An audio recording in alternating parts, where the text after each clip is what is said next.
Traffic is doing well in northwest Indiana, I-65, 8094. The toll road looked good. There is construction on Klein Avenue. That's going to continue, so there's going to be some tie-ups on Klein Avenue. I got caught in it the other day and added an extra 25 minutes to my commute, so be careful out there when you cross the line into Illinois. 294, the Bishop Ford, I-57 are all in good shape. Dan Ryan looks pretty good as well. Some backup right around 35th, otherwise not too bad. And the other area expressways, the Kennedy, the Eisenhower, and the Stevenson are all doing pretty well this morning. With that, let's go to weather. Good morning, everyone. Today we're at 90. Oh, sorry. Today we're at 95. Sorry, no, we're not. Where am I? We will be at 95. Sorry, today we're at 79 degrees with highs of 95 and lows of 76. It's going to be hot and humid with plenty of sunshine. Caution advised if outside for extended periods of time. Then tomorrow and Thursday we'll be having highs of 94 and lows of 73. It's going to be hot and very humid with hazy sun, a thunderstorm response in the afternoon. And then Friday we'll be having highs of 89 and lows of 74 with clouds and sun with a heavy thunderstorm. Very warm, humid in the morning. And actually that's it. Sorry. No problem. And the temperature in the Dabertin pool is? I already forgot what you said. 88 degrees. There you go. It was 90. It was 90 yesterday afternoon, but it's cooled off to a balmy 88 degrees. So for Trucker Mike, there you go. It's 88 degrees this morning. It's a very interesting weather pattern right now. I mean, we all of a sudden we have this heavy heat on us, and I've got to ask listeners if anybody knows. I'm having trouble with my garage door this morning. It's an aluminum door. And it goes up fine, but it doesn't want to go back down. It almost seems like it's bowing from the heat. Although when I look at the backside, there's nothing wrong with it. There's no dents. There's no damage. So if anybody has any idea as to whether aluminum doors bow a little bit in the heat, let me know, because the garage door faces east, so it's already getting the morning sun, so it's heating up, and maybe that's the reason, because I had to take it off the automatic door opener and pull it down by hand this morning. So just wondering about that. 845-1100 is the number to call. You and I both drive down Indianapolis Boulevard to get here. And you talk about patriotism, and there are a lot of people, a lot of places that are basically putting out a lot of patriotic displays for the 4th of July, and rightly so. But when you pass Gas Center, the so-called South Shore gas station, I have to give credit to the owner. He's got flags all over the place this morning. I think there's more than a dozen flags. I was there the other day, and I believe it was the owner and an employee, and he was saying that he wanted more flags. And I just thought that's really a nice touch. If you see a place in the next couple of days that really is going all out, showing their patriotism, give us a call at 845-1100, and let's compliment and acknowledge them for their efforts. But I thought Gas Center really did a great job in showing their patriotism, and that was very nice. And I think it's an example of the fact that there are a lot of people who are naturalized citizens. They were born here and they take their citizenship for granted, where other people who basically came here for a better life sometimes have a little bit more pride. I wrote a column that was in the Times on Sunday called A Lesson in Patriotism about a priest that I know in Florida who, his name is Father Nathan, who has a tremendous amount of pride and patriotism. And in fact, on Memorial Day weekend, he was playing all the hymns of the different military hymns and songs as part of the Mass. And I found that to be somewhat entertaining and somewhat unique. And then he said to me after Mass, we have to love our country. And he regularly, when he gives his sermon, he talks about the fact that he grew up in India. He has seen extreme poverty, and he's seen despair, and you don't see those kinds of situations in the United States. So he's very patriotic, and hopefully people enjoyed the column. It was in Sunday's Times. Again, we'll be here until 9 o'clock at 7:30. John Doherty is going to be here. We will talk about many things with John, but I also want to talk about the attack on Caitlin Clark. So, of course, I do watch the WNBA. I've mentioned this before. She was attacked the other day, needlessly, and the WNBA did their usual, oh, it's Caitlin Clark, we're just kind of going to look the other way, and then they gave Alyssa Thomas a one-day suspension. And frankly, if anybody else had a fist put to their throat, like Caitlin Clark, they probably would have been suspended. The perpetrator would have been suspended for more than one game. But it's just my opinion. I know I was trying to get Todd Rokita to call in today. He's unable to do so. He said he was going to, and then he had to cancel later yesterday afternoon because he posted something Saturday as Attorney General of Indiana and said this is just wrong. And a lot of people have chimed in and agreed with him on that. So 845-1100 is the number to call. When you look at the fact that we're on the doorstep, if you will, of 250 years in this country, there are lots of problems, lots of challenges. There are lots of legal issues. We just had the Supreme Court rule on a number of issues yesterday. But there's got to be something that you take pride in about living here. Because if not, then why not live somewhere else? So I'd love to hear your views on that as well. What you take pride in being an American. To me, I think it's the fact that we have freedoms and we enjoy immense safety. This country, of course, has two giant bodies of water on either side. So we're protected. We're protected from immediate invasion. Not that it makes that much of a difference anymore with intercontinental ballistic missiles, but it does provide us with some level of safety and security. And I think that for me, it's the freedom and the safety that exists in the United States. Again, I am not delusional. I realize this country has lots of problems and lots of challenges, but it's kind of funny. We're held to a higher standard by everybody else. Look at France, for example. France is blaming the United States for the heat exhaustion cases that they're having right now, largely because we're too comfortable, they say, with air conditioning. And because we have air conditioning somehow is causing greenhouse gases, which is causing their increased heat. And to me, that's just a cop-out.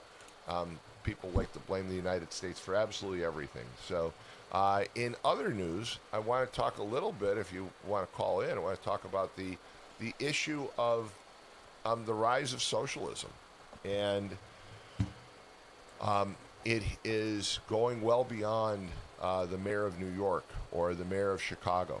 And there seems to be a number of people who are embracing some socialist ideas and even some communist ideas in this country. And I'd like to get your views on that as well, because it runs against the grain of a free economy, of the idea that we're a democracy that prides ourselves on the great American dream, and some of the beliefs and some of the stands that some of these candidates are taking right now are a little extreme. So I'd like to hear comments about that as well. So let me ask you, you're an American citizen. You were born here, raised here. Mm-hmm. Not a perfect country by any means, but what are you most proud of being an American? For me, I've always really liked how diverse we are here. So I think I'm probably most proud of that. That's a great answer. In fact, my column Sunday talked about the diversity. Mm-hmm. That, in Northwest Indiana, the difference between a pierogi and an empanada, yeah, and a churro and kolachki and all the other ethnic foods. But one thing that binds all of those foods together is they're all made basically of dough. They're made of a flour-based dough. And so, flour, water, egg, they're all key ingredients. And so, we can say, well, I like pierogies. You like empanadas. Of course, we all know that I don't like pierogies, but that's okay. And we will be talking at 8:30 with the Chamber of Commerce. I'm sure we'll talk about Pierogi Fest at the time. But pierogi and an empanada, there's some similarities to it, right? I mean, there's a lot of differences, but there's some similarities when you look at what it's made of. The Goja Fest in Japan. So Goja is a dumpling, basically, very similar again to pierogies or empanadas, depending on how it's prepared. And what's kind of amazing in Northwest Indiana is we know all those things. I mean, I'm not Mexican, but I know what an empanada is. Okay, you're not Polish or Slovak, but you know what a pierogi is. It's interesting. We get to enjoy each other's cultures and that diversity. And I've said this before on the air.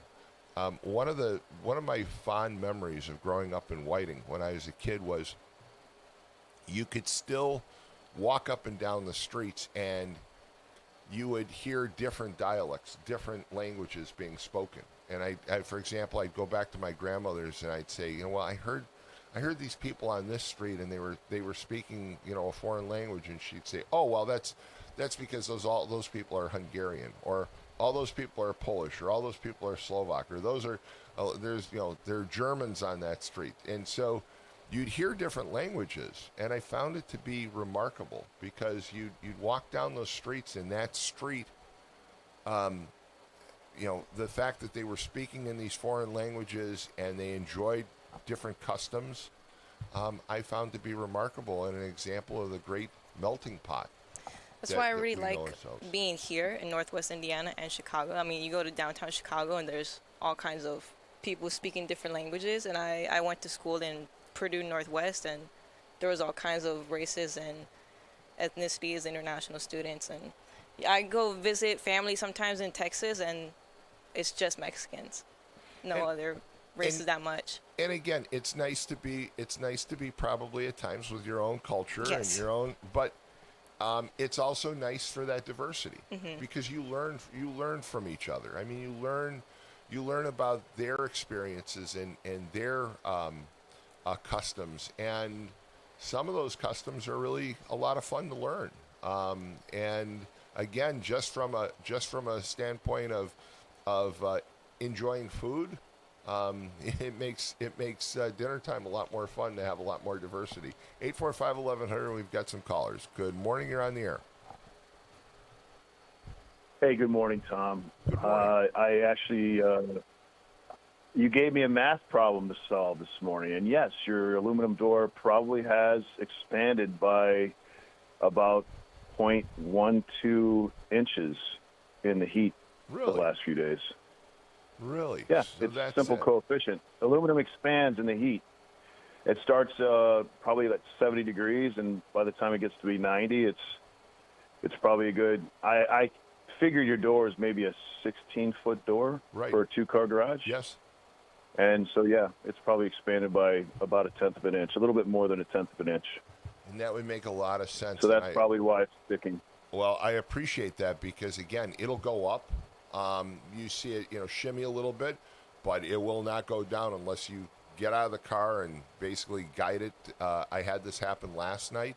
And, again, you can feel the heat on the door. Aluminum doesn't get hot like metal, but you can feel that door is very warm. So my thought is when I get out of here. Expands. Yeah, my thought is when I get out of here, I'm going to take the garden hose and spray it and kind of cool it down. Maybe that'll help.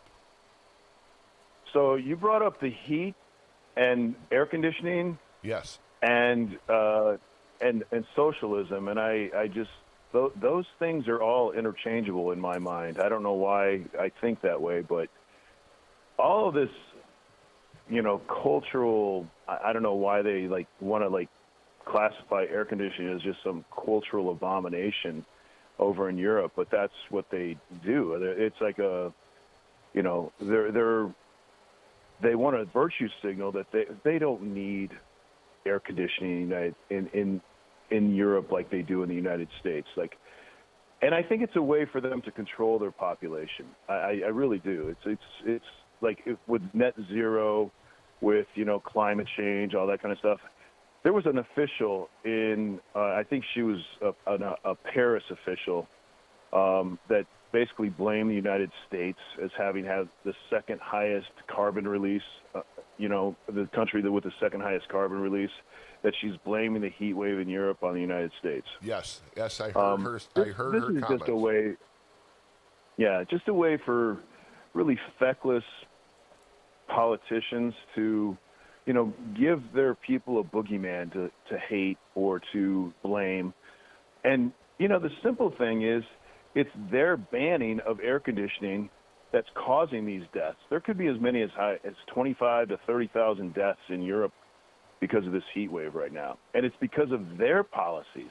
But because they won't take responsibility for their own bad policies, they've got to find a boogeyman because they'll never take accountability for themselves. Well, and I found and that another.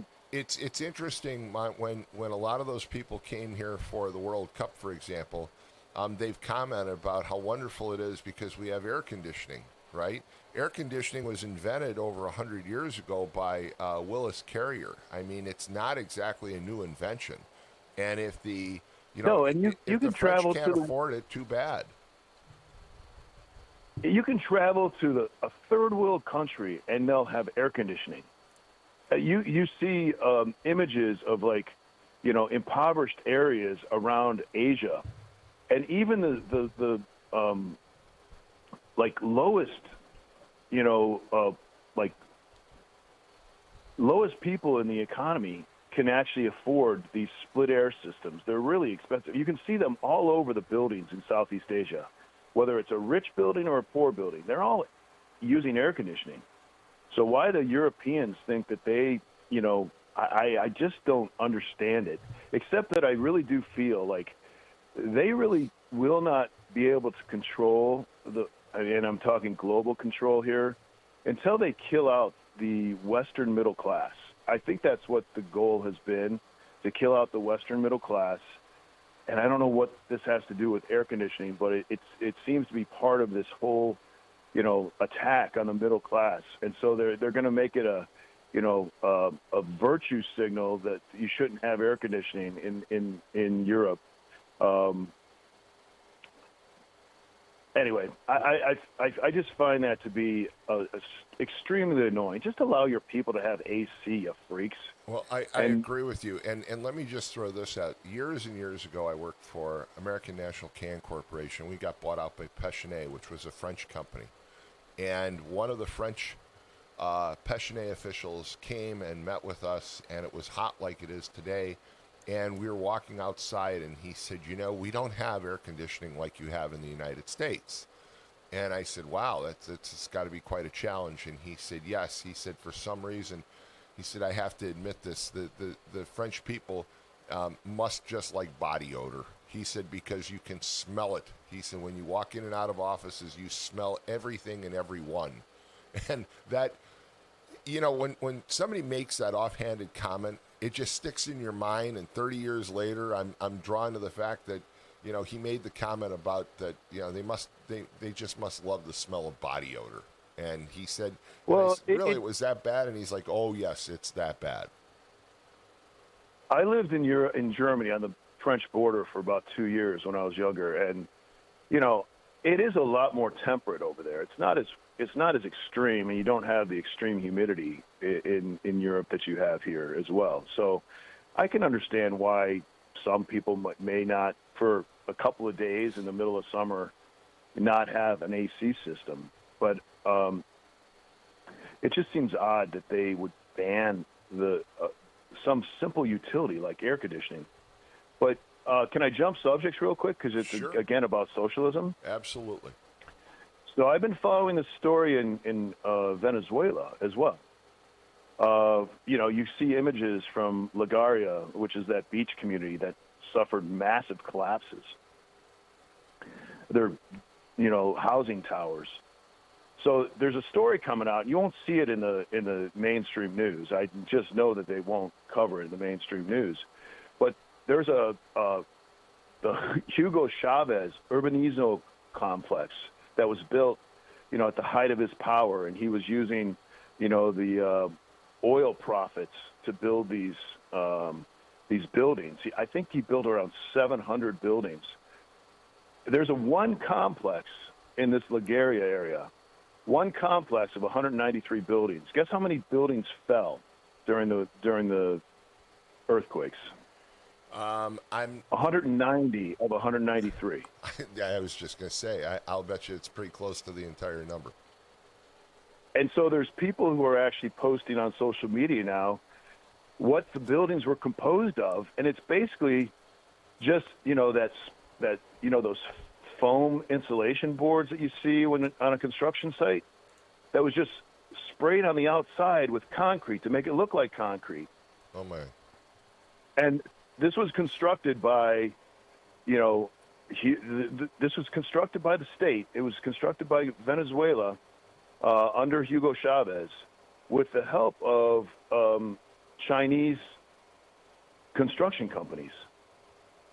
So this is also, this is the benefit of socialism. So anybody out there who's like thinking, that someone like Mamdani or all the other new socialists that were just who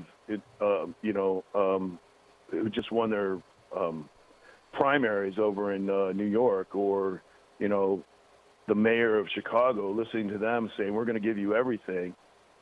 This is what they're going to give you. This gives you basically a tomb to die in, because there's 50,000 people missing right now in Venezuela, and they're all in those collapsed towers. You just know that they're all in those collapsed towers. Well, and whose fault was that? Well, let's be honest with each other. Even in the United States, when you think of public housing, for example, Robert Taylor Homes, Cabrini Green, those great big housing projects, they may have been built safely. I don't recall any of them falling down, but they were as ugly as could be.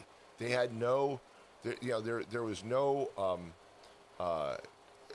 thought given to making them look attractive and nice and inviting by any means. They were bleak and just kind of dank structures.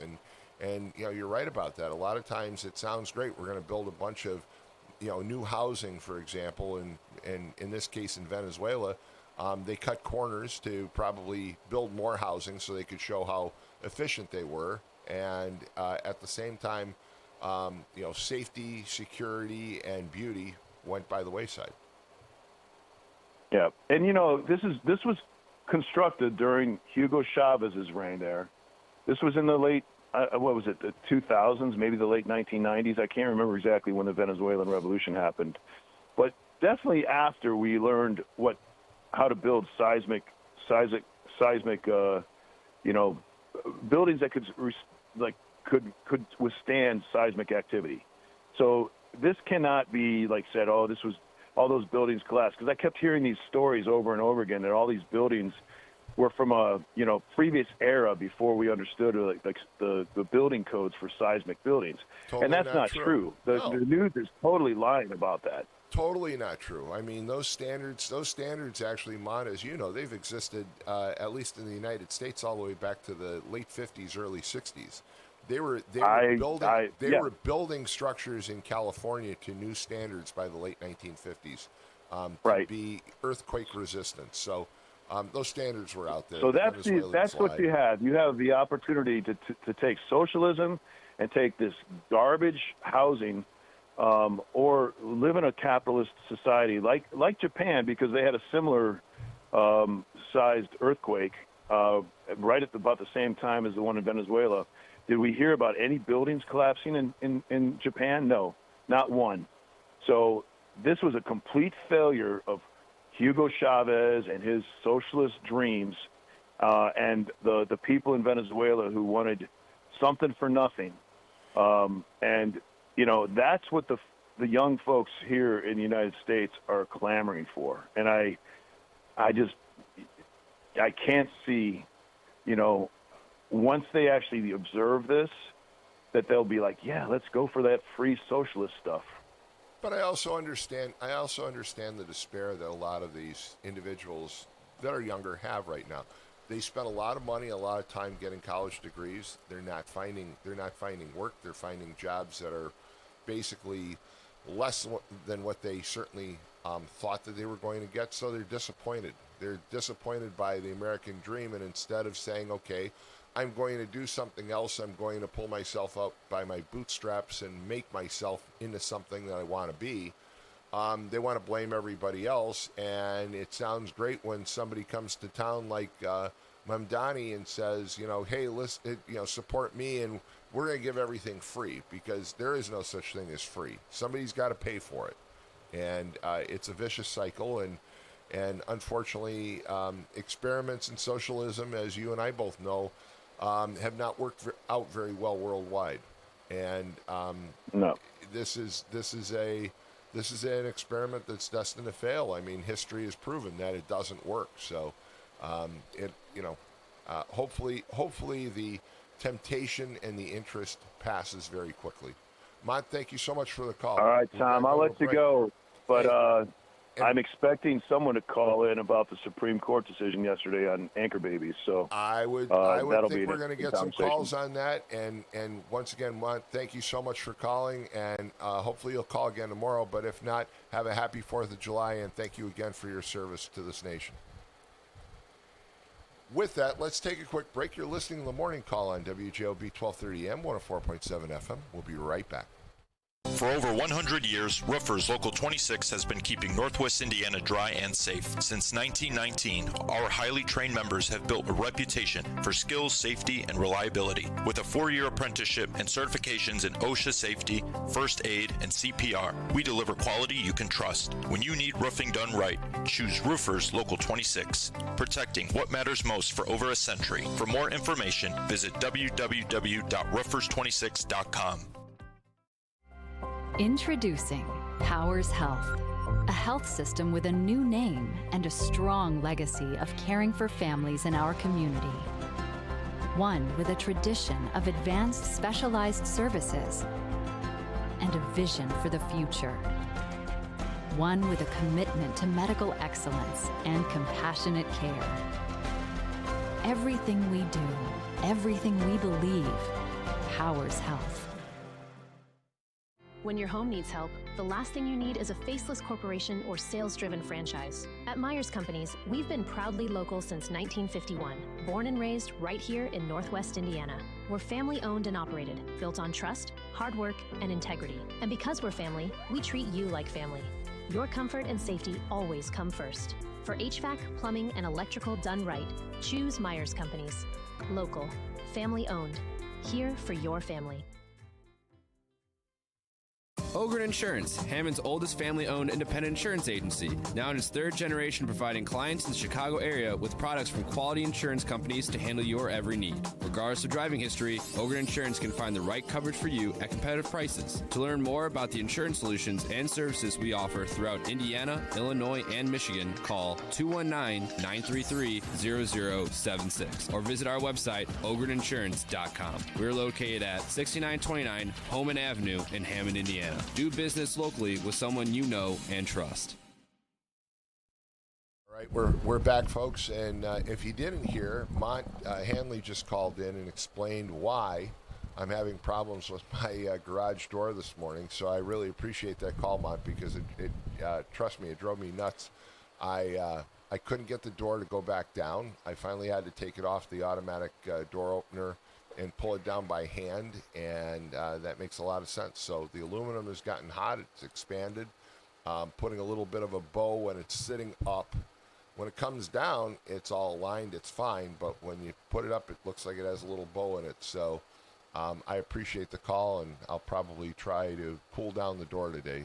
It's very hot out there, folks. We're looking at a high of 95 degrees today, and I think again tomorrow. So be careful out there. And I do want to point something out. I read an interesting article night before last online. I'm a big dog lover, and of course, you know that if you listen to the show all the time. I talk about my dogs. Dogs actually have a tougher time acclimating between cold and warm temperatures than humans. So, Lynette and I, we get out of our air-conditioned cars, walk into WJOB, which is, I'm not sure, air-conditioned this morning. I mean, what would you call this? Lynette. It's kind of like the European style air conditioning. Yeah, everything is on and nothing is helping. Right, everything's on, nothing's helping. But nonetheless, we're used to kind of going from one extreme to the other. What I read is that dogs basically have a more difficult time, that when they're, for example, when they're inside, they're acclimated to the nice cool air conditioning, and then when you take them outside, it's a much bigger shock on their system than it is for you or I. Obviously, they have fur. That's part of it. People taking their dogs for a walk, be very careful, because part of the way dogs lose some of the heat in their body is through their paws, and concrete stays hot, just like my aluminum door. It stays hot 24/7 right now. So just be careful with your dog. Make sure it gets plenty of water, plenty of opportunity to cool down. I'm not suggesting that you not take him for a walk, but don't take him for a walk in the midday sun. Try and wait toward the early morning or evening. And the evening, of course, is going to be very complicated the next few days, because on top of the heat, the other thing that you have to worry about stressing out is fireworks. And my dogs are no different than every other dog. Dogs don't like sudden noise, and so be careful with that as well.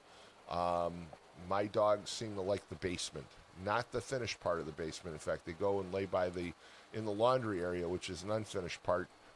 It seems to be cool and quiet, and if that's where they want to lay, I'm going to let them lay there. 845-1100.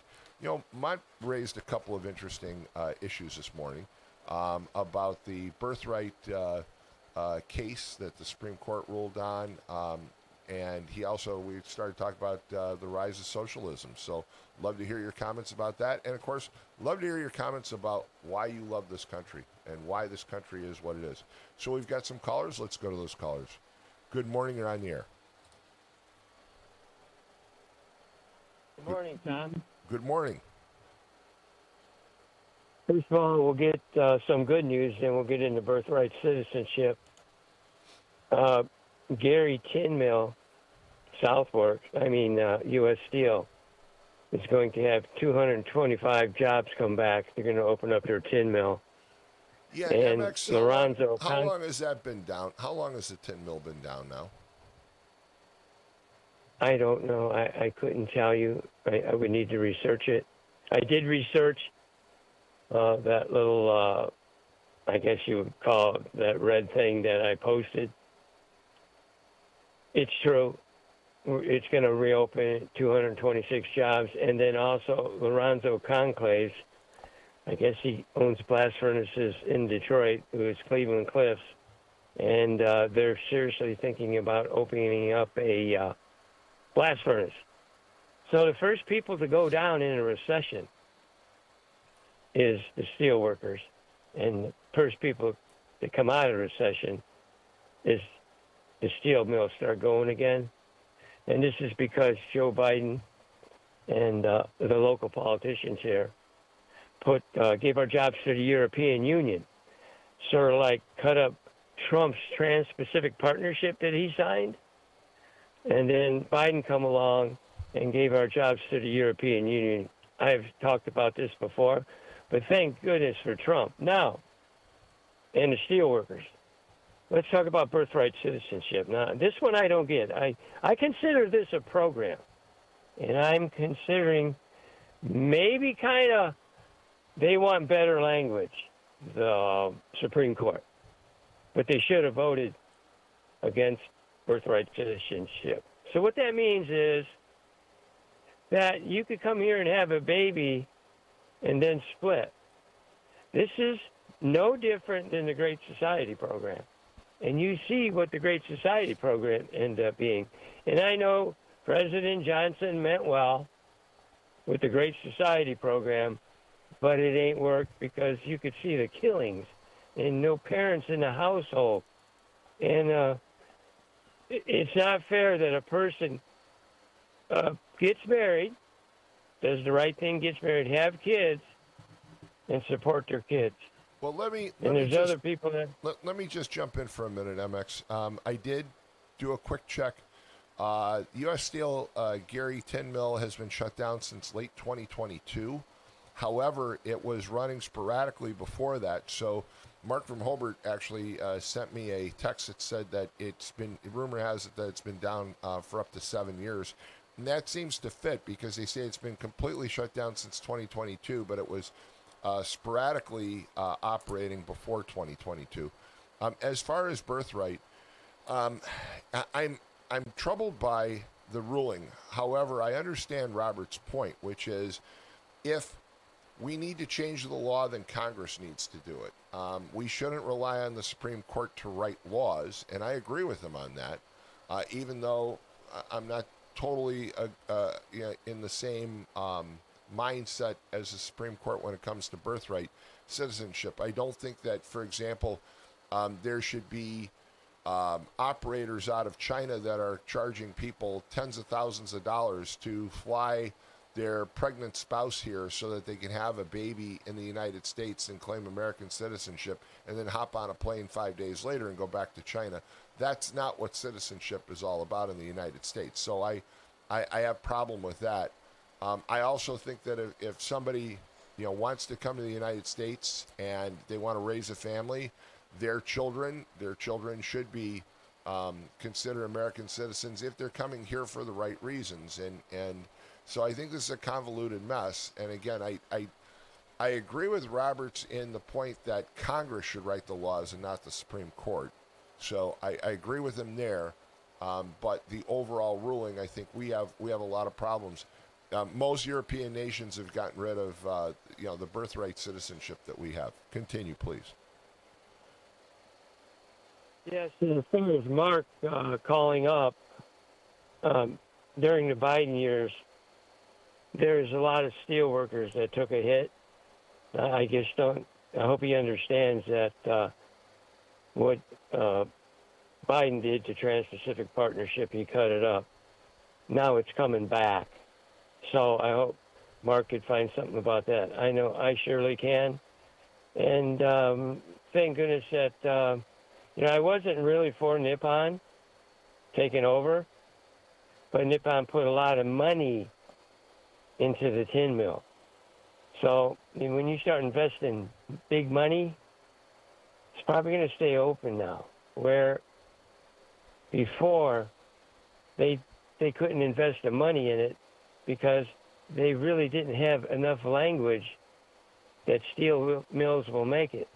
Now that Trump's back in and Nippon's got it, and maybe Trump did the right thing. I kind of hope somebody like Cleveland Cliffs would have bought it. But Cleveland Cliffs said they were going to cut and slash. So probably Nippon was the right move, and I was wrong. And Trump makes a lot of right moves. Now, birthright citizenship. So I'm just going to call it freeloaders, man. Let's get down here. This is freeloading. You're going to come over here and have a baby. Well, a bunch of people will go to work every day and risk their life up in the air climbing the iron. And you're going to have babies, and you're going to run back. Lucky we got at least closed borders, but if you're, let's just say you're visiting family and you have a baby, now we're on the hook for that kid forever. I really, this law is equivalent to Lyndon Johnson, another Democrat, another program of the Great Society program that took the father out of the household. Now, I got to go eat, and I hope people can come up with other ideas. I don't mind paying for when a person becomes, they lose their job or something in America. But I don't want to pay for the whole country, is what I'm saying. I'll let you go, Tom. And what are you having this morning? What are you going to have this morning? Oh, the usual. The cholesterol breakfast. I don't want to be around at 105 and see what this place is going to be like. All right, MX. Take care. Take care. Have a great day. 845-1100. We've got some more callers. Good morning. You're on the air. Well, this birthright business, it's just an example of a society that's just failing and is in decline. And it's a society that opens its borders and allows millions of people in without proper vetting and so forth. and it's a society that says it's a democracy, but doesn't have significant people who oppose requiring people to show an ID when they go to vote. I mean, you have to show an ID if you want to go to get a library card, but in terms of the ballot box, which is you have to show an ID to get into the Obama library. Yeah, exactly, and it's scary that we have big adversaries abroad, and they're not kidding. I mean, Red China, Russia, Putin's Russia, Iran, North Korea. We've got some serious opposition, we have allies. Let me just jump in and mention, under the Biden administration, and you're right, I mean, they denied it, and now it's like, oh, yeah, well, we did, we left open the border. I mean, we had millions upon millions of people who were just coming into this country, and what really scared me the most was not all the individuals that were leaving, the strife and the problems in countries like Honduras and Guatemala. It was the concern about all the people who were slipping in this country from China and from the Middle East and from places that, as you said, they're adversarial. And why were they here? I mean, it seems to be a very suspicious bunch of reasons why they came here, and of course there's been some proof that in the case of the Chinese, they like to gravitate to areas just outside our military bases, and so that doesn't tell me that they're coming here because they're looking for a better opportunity and a better job and a better way of life. Military bases are not exactly the hotbeds of opportunity, if you will, and so it still concerns me. We talk about the sleeper cells, and it still concerns me about why they came here. When I read the book by Jacobson last year about nuclear war, and she pointed out that there are spies, Russian and Chinese spies, near all of our missile bases. That at the first sign of a launch, they'll hear it from their spies before their radar systems detect it. It's kind of scary. Sure. I mean, I'm a student of history. When you look at Rome, Rome reached a certain peak, and then they went into decline, and they, for some reason, they couldn't stop it. They just kept doing the same crazy things, which kept propelling them down the path of destruction. And we have huge elements of American society who are in that mode. And but do you think that socialism, some of these extreme views, and I'm not talking about, look, I have no problem with government having different social programs. So I want to make clear, I'm not an extremist. There are people that are unfortunate, have unfortunate circumstances, and we do need to help those people. We can't just leave them out there to die by any means. But at the same time, the extreme socialism / communism approaches, I don't see that playing in most of the country. I see it playing in some of the major media markets like Los Angeles, New York, and Chicago. But outside those areas, I mean, what plays in Chicago, for example, never plays in Northwest Indiana. Could you imagine if Mayor McDermott went out and blamed an increase in crime on something that happened 150 years ago, like the buffoon in Chicago did the other day, claiming that the reason for the high rate of murders was due to slavery? I mean, what a buffoon! Sure. What a complete imbecile! It's a party that uses that all the time. They have a racial agenda, and there are fools, even on the Republican side, that buy into it. I remember when Obama was first elected, I was at a dinner conservative dinner up on the north side of Chicago, and it was at a restaurant, so you were expected to buy a meal and so forth. So I was sitting at a table where there were about 10 other guys at the table, and people were crying the blues. Oh my goodness, what are we going to do now? Blah, blah, blah, blah. And I said, there are people in this room full of supposedly conservatives and libertarians who voted for Obama. And they looked at me like, are you crazy? One guy at the table raised his hand and said, I voted for Obama. I said, tell me why. Because he's going to get us out of Iraq in 90 days. I said, that's ridiculous. Unless you're talking about leaving huge military stocks and infrastructure and so forth in Iraq, there's no way they can get an army the size of the Americans and it's full of infrastructure. They're not going to be able to get out in 90 days.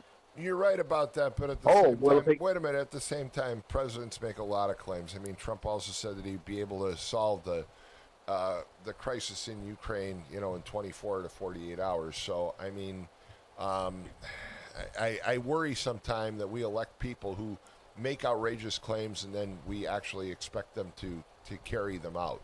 I mean, Trump kept on saying, I could settle the war between Ukraine and Russia. I could settle it in 24 to 48 hours. Well, that hasn't happened. And you're right, Biden, we can get out of Iraq in a couple of days, a couple of weeks, and that's not going to happen either, and we left all that equipment there. So I just think that's part of being a political candidate for office. But, hey, we've got some additional callers, Walt. We've got to move on. Thanks so much for the call. 845-1100, we've got more callers. Good morning, you're on the air. Hello? Tom, you mentioned open borders. Good morning. Yes, good morning.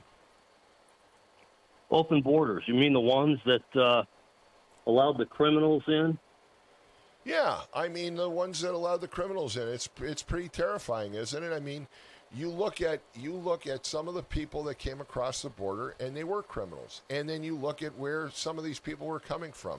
And you can't tell me that the people that came across the border from Iran were all coming here as refugees, because Iran's a closed country. For them to get out of Iran, most likely they had to have some sort of government clearance. And if they had government clearance, they weren't probably coming here to do any good. And the Chinese are sneaky.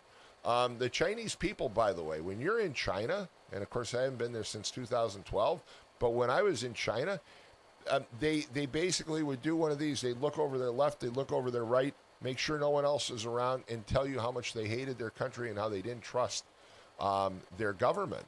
So the people that were coming all the way from China, they weren't coming across in a rowboat. They were coming across, flying into Mexico, and then walking across the border. That tells me that they probably came here for questionable circumstances and questionable reasons. The same with Russians and all the others that came here. So I agree with you. The criminal element was a major problem. Okay. Sheridan Gorman, the Loyola student. Right? Yes. Laken Riley, the student in Georgia. Right? Right. Hakeem Jeffries. Right? Well, Hakeem Jeffries. Tom? Go ahead. Frank Mervan, right? Undocumented persons. Well, they allowed. That's what he called them. They allowed these people to come here, and my question always was why. You can't go to Canada. All right, we talk about our friendship with Canada, but you and I can't go to Canada without going through a checkpoint. All right, we don't have an open border with Canada. Canada basically doesn't say, "Oh, sure, you just cross any old time." You have to explain why you're going there. All right, they have border security. Everyone has border security. The Pope, God bless him, but he talks about open borders. But Italy has pretty stringent policies for immigration and coming into that country. And you never hear the Vatican speak up about the Italian policies, do you? So Frank Mervan, Hakeem Jeffries, undocumented persons, and victims of our females. What's missing in the trifecta? Dave Gearman and his photo. But you're all about protecting women. Dave Gearman, good morning. Talk out another side of your face. Well, Thanks, Tom. it's not just women. It's not just women. It's everyone. I mean, there are individuals. Don't forget the individual who basically tried to stab the girl to death in Lowell. Remember that? So there've been a lot of attacks, and they're just wrong. 845-1100. We've got some additional callers, but let's go to a break first. You're listening to the Morning Call on WJOB 1230 AM 104.7 FM. We'll be right back. Crazy Kaplan's Fireworks. Hi, I'm Greg Kaplan. Most of you know me as Crazy Kaplan. I started in the basement of my house with the vision of someday running my own fireworks business. Crazy Kaplan's Fireworks prides itself on taking care of you, the customer. Our largest fireworks store is located at Exit 5, Klein, and 8094 in Hammond. These showrooms right now are jam-packed. Because we import and buy volume, we can offer fireworks at huge savings and pass it on to the customer. Our selection will blow you away. As the saying goes, stack them deep, sell them cheap. Just like Papa Sam used to say, make the customer happy. The best selection of rockets, mortar shells, aerials, firecrackers, fountains, and family assortments. Come see us at Crazy Kaplan's Fireworks. We promise to make you our next #1 customer. Crazy Kaplan's Fireworks. Need clean energy without the junk? I'm Jim Diedlow. I used to live on burgers, football, basketball, baseball. Now I'm gluten-free and more into biking, golf, and yoga. But I still need energy. That's why I love Paradise, developed by Emily D. Edwards right here in Cherville. My favorite is Paradise Packs Strawberry with gluten-free pretzels. Find it soon at Strachan Van Til or at spreadparadise.com. It's the simplest expression. The smallest thing that changes everything. A smile. So easy. A smile lights it up. Apologizes.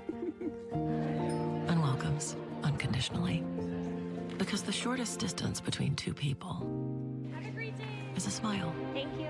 Strachan Van Til, where making life easier starts with a smile. All right, we're back, and just a shout out to Greg Kaplan. Heard the Crazy Kaplan fireworks ad, and of course, my dogs probably don't like Crazy Kaplans, but they have great prices, they have great variety, great selection, and Greg Kaplan, just a shout out to him. The Knights of Columbus in Whiting has the annual pierogi drop on New Year's Eve.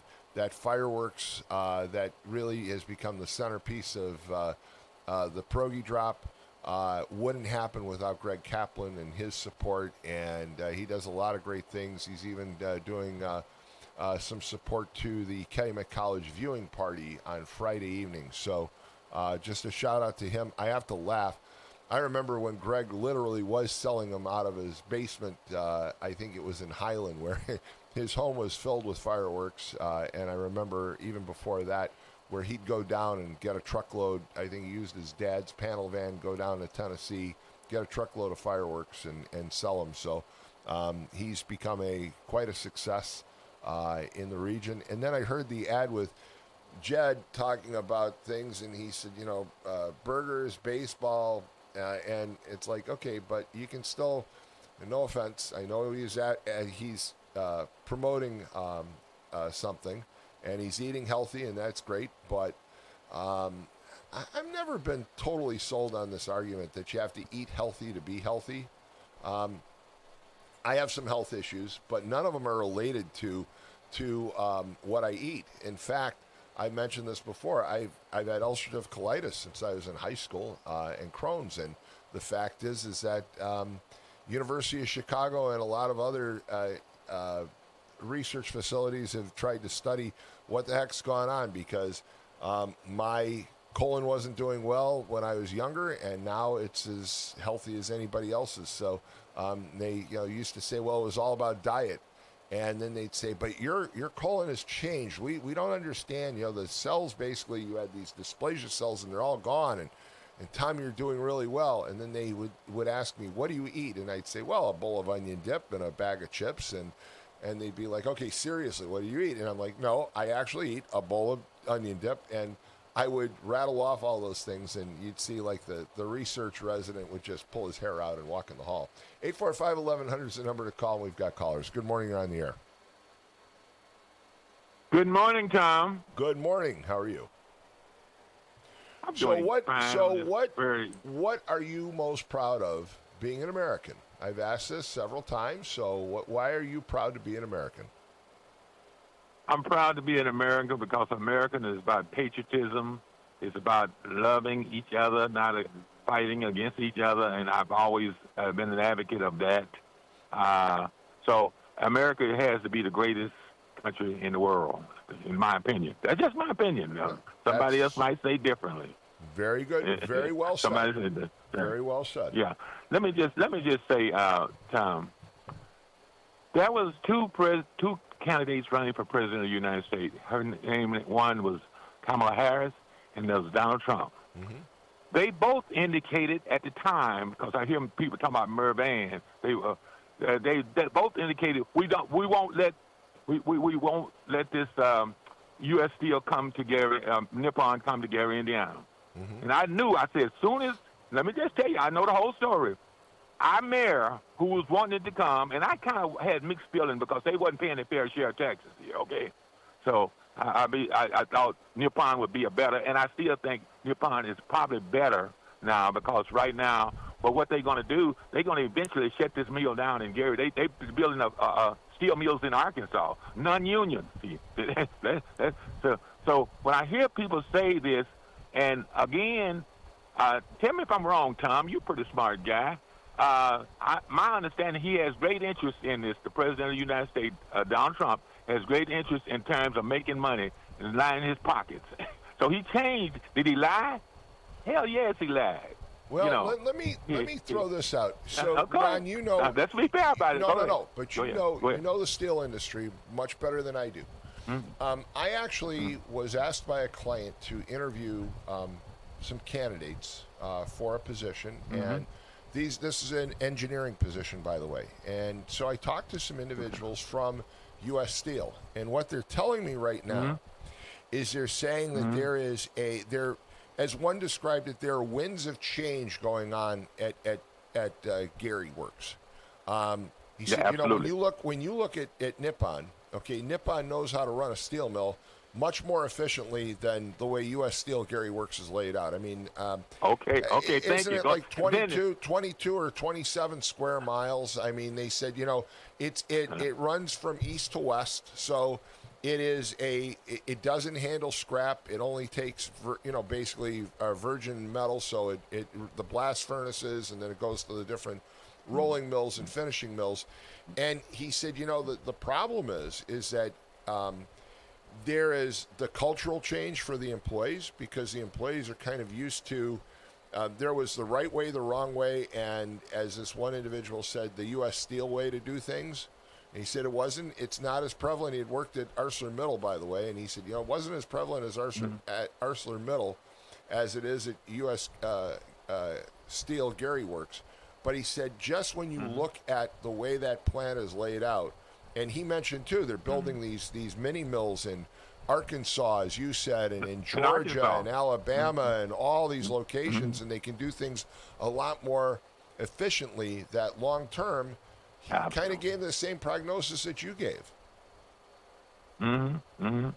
So I'm just saying, Tom, I know that you knew the whole story, and I know that you knew that at the time both candidates indicated that. But I say if Trump could line his thought, when I heard about the president that our mayor went to Washington to meet with Donald Trump, and all of a sudden it was history then. Donald Trump changed his mind. But again, can you tell the public here what kind of interest in terms of money that Donald Trump is going to make from this deal? See, I don't think I'll be honest with you. There's no proof of that. It's all conjecture. But I don't see Donald Trump. No, there's no proof at all. But I don't see Donald Trump being the kind of investor that would invest in steel making. I think Donald Trump would invest in more current technology. If Kuziak is around, I'm sure he knows about the whole thing. Ask him about the. Here, Nucor is building a $4 billion steel mill in West Virginia. Okay, and look, you're right. They're building it. They're building these mills. They're non-union. They're highly efficient. They're highly automated, and again, as one engineer candidate told me the other day, he said, when you look at U.S. Steel, and you look at the distance between the blast furnaces on the east side and the 100-inch cold mill, which is kind of just north of Gary Airport, he said it doesn't make a lot of sense to drag steel product all the way from that extreme east distance to the west. And he said it's just the layout of that plant is highly inefficient. So I'm just simply saying that, and then I look at the other connections here. I look at the connection that Sarah Huckabee Sanders is the governor of Arkansas, okay?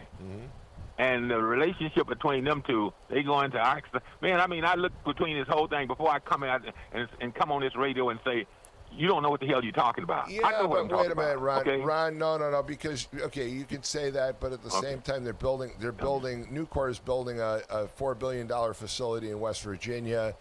They're building, there's these new mills being built in Alabama and Georgia, and they're building them all over. I don't think it really has to do with politics. I think it has to do with the aggressiveness of some of the governors. And I will say this: Huckabee Sanders, from what I've read, when it comes to economic development, that's been a real plus in her. In her evaluation as a governor, she has brought in a lot of new investments. So I don't know that you can necessarily break it down to politics. I think it has to do with the individual. But hey, I appreciate the call. We've got some more callers. Thanks so much. 845-1100, and we've got another caller. Good morning. You're on the air. Good morning, Tom. I was just going to listen this morning and relax, but I thought since you said the temperature cool, you did a good job. I'd call in and say good morning to everybody. So Mike, yesterday it hit 90. So I come home, and Donna says, well, do you want to go in the pool for a bit to cool off? And I said, sure. And she got out there first. I had a phone call, and never fails. Just as I'm getting ready to go in the pool, I get a phone call. So I'm on the phone, and she says, oh, come on, and it's really nice. And I jump in the pool, and normally it doesn't matter what the temperature is. You always feel that little shock, when you go in the water. Yesterday, it felt like I was going into a hot shower. It was refreshing, but 88, 81 degrees is not cool. Afternoon. It was 90. The water temperature was 90 yesterday afternoon.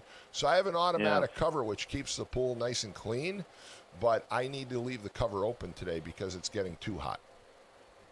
We're talking about 4th of July, Independence Day coming up. Yesterday. So I asked Ron, what are you most proud of being an American? Ron gave a pretty good answer. I'm proud that I was raised and born by my mother and father to be nice and like everybody, no matter what color, what race, what you are. We're all here to live and have a better life. And other people don't. They come over here and do the wrong things. But my mother and father raised me to be nice to everybody. And if somebody's not nice to me, try to be nicer to them, and maybe they'll change. That's the way I am. It's interesting though. For a second, I just want to interrupt and point out what you're saying, what Ron said, what other callers have said. There's a common theme, right? The fact that we like being here because there's that diversity, which is the point that Lynette first raised. We like the diversity. We like to meet people and to know people and to learn about people and to live here in harmony. So there's some common threads in different in generally different opinions on the radio, but some common threads. Continue. Yeah, like yesterday. I teach people to get their CDLs, but when I take them to get tested and come back, it's like I'm a counselor because, like, I knew my student yesterday when I took him out there was not going to pass. As soon as he failed, I had to hurry up and calm him down. He had a shirt on and he's a Christian. Gets in the truck and the first word he cussed. He goes, I'm sorry. I said, that's okay. I'll calm you down. But I had a real good conversation yesterday with she's not old, she's not young, she's a young, I don't know, I'm not going to say young, a black lady that is taking classes, orientation to be a truck driver, and she used to live in Gary and live around here, but her family moved to Indy. And, you know, I was sitting outside talking, and, you know, I don't care what color you are, you know, I'll talk. And she took and was telling me she'd rather be back up here. She says, I'm down at Indy. My family's down there. And she says, it's bad down there. She says, I'm up here. And, you know, I asked her, I says, so would you move back up here? She says, yes. She says, you know, she kind of, the way I could understand the way she said it, she feels more comfortable living in Northwest Indiana. She feels more relaxed. When she's in Indianapolis, she says, you just feel the tense, the pressure, and the stress of problems in that area. And, you know, then she's telling me about her life of her family raising up, and, you know, and you know, it's nice. There's more I'm assimilation. white. There's more assimilation in Northwest Indiana. There's more And acceptance. I'm white. You know, white. in a way, sometimes we look at ourselves in Northwest Indiana as we're all kind of in the same boat, right? I mean, it doesn't matter. It doesn't matter if you're, you know, if you're white, black, Jewish, Catholic, Protestant, Hispanic. It doesn't matter your ethnicity, your religion, your race. We're kind of all in the same boat together, and yeah, that's kind of nice. I'm white. It's kind of nice sometimes. I'm white. She was black, and we just had a wonderful conversation, and then started talking about food in the areas. And, you know, that's the thing I like. I don't care what color or who you are. You know, we started having a good conversation, and that's the thing I see is, you know, I was raised to be, you know, I don't, you know, well, like Ron Matlock, I had told him a long time ago when we talked, okay, you cut your finger, you cut your hand, I cut my hand. Guess what? That blood is still red. That's what Patton pointed out. It don't matter what color that skin is. That was George. You know, but Patton's I'm going to point. let you. Hey, thanks so much for the yeah, call. I'm going to let you go. But everybody, due to this heat, everything, please check on your friends, family, everybody, and be careful with your household pets. Make sure everybody is just be careful today. It's extremely. We'll get over this weather, and you know. Everybody just have a safe holiday and be safe and check on everybody. All right. Hey, thanks so much, Mike. We'll move on. Good morning. You're on the air. Hey, hello. Yes, good morning. You're on the air. Tom, good morning. How you doing, bud? Great. How are you? I'm great. Hey, listen, I don't know if you touched on this already today. I just tuned in. And the Tuesday morning show, I generally don't listen to that. But I was caught in a vulnerable moment yesterday, so I tuned in for a few minutes. Kind of glad I did. I think we're all familiar with the story now with the storms of last week and what happened at Haven House. I guess they had a tree came down or something, and the people at Haven House were distressed, things of that nature, and have been displaced for a little while. Is my understanding that well? Yes, that's correct. Yeah, and the guy who's in charge there, Dave Gearman, calls in all the time.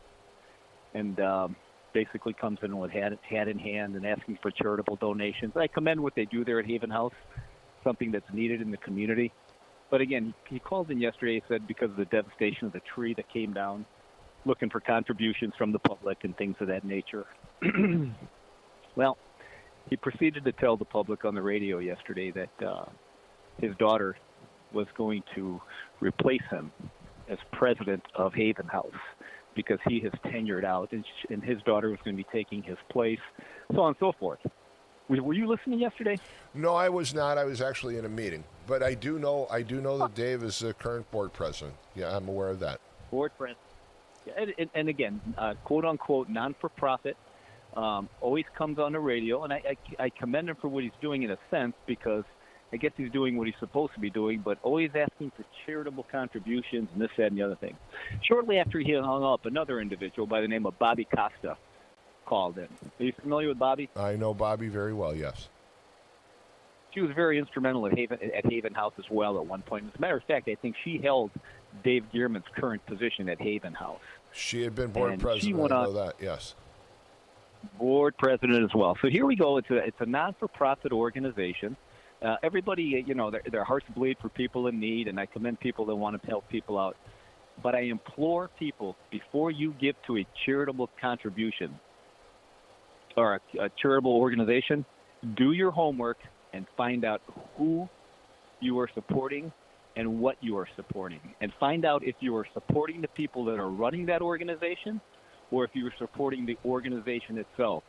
Because Bobby Costa brought something to light yesterday, which I thought was very interesting as it relates to the position of president of Haven House.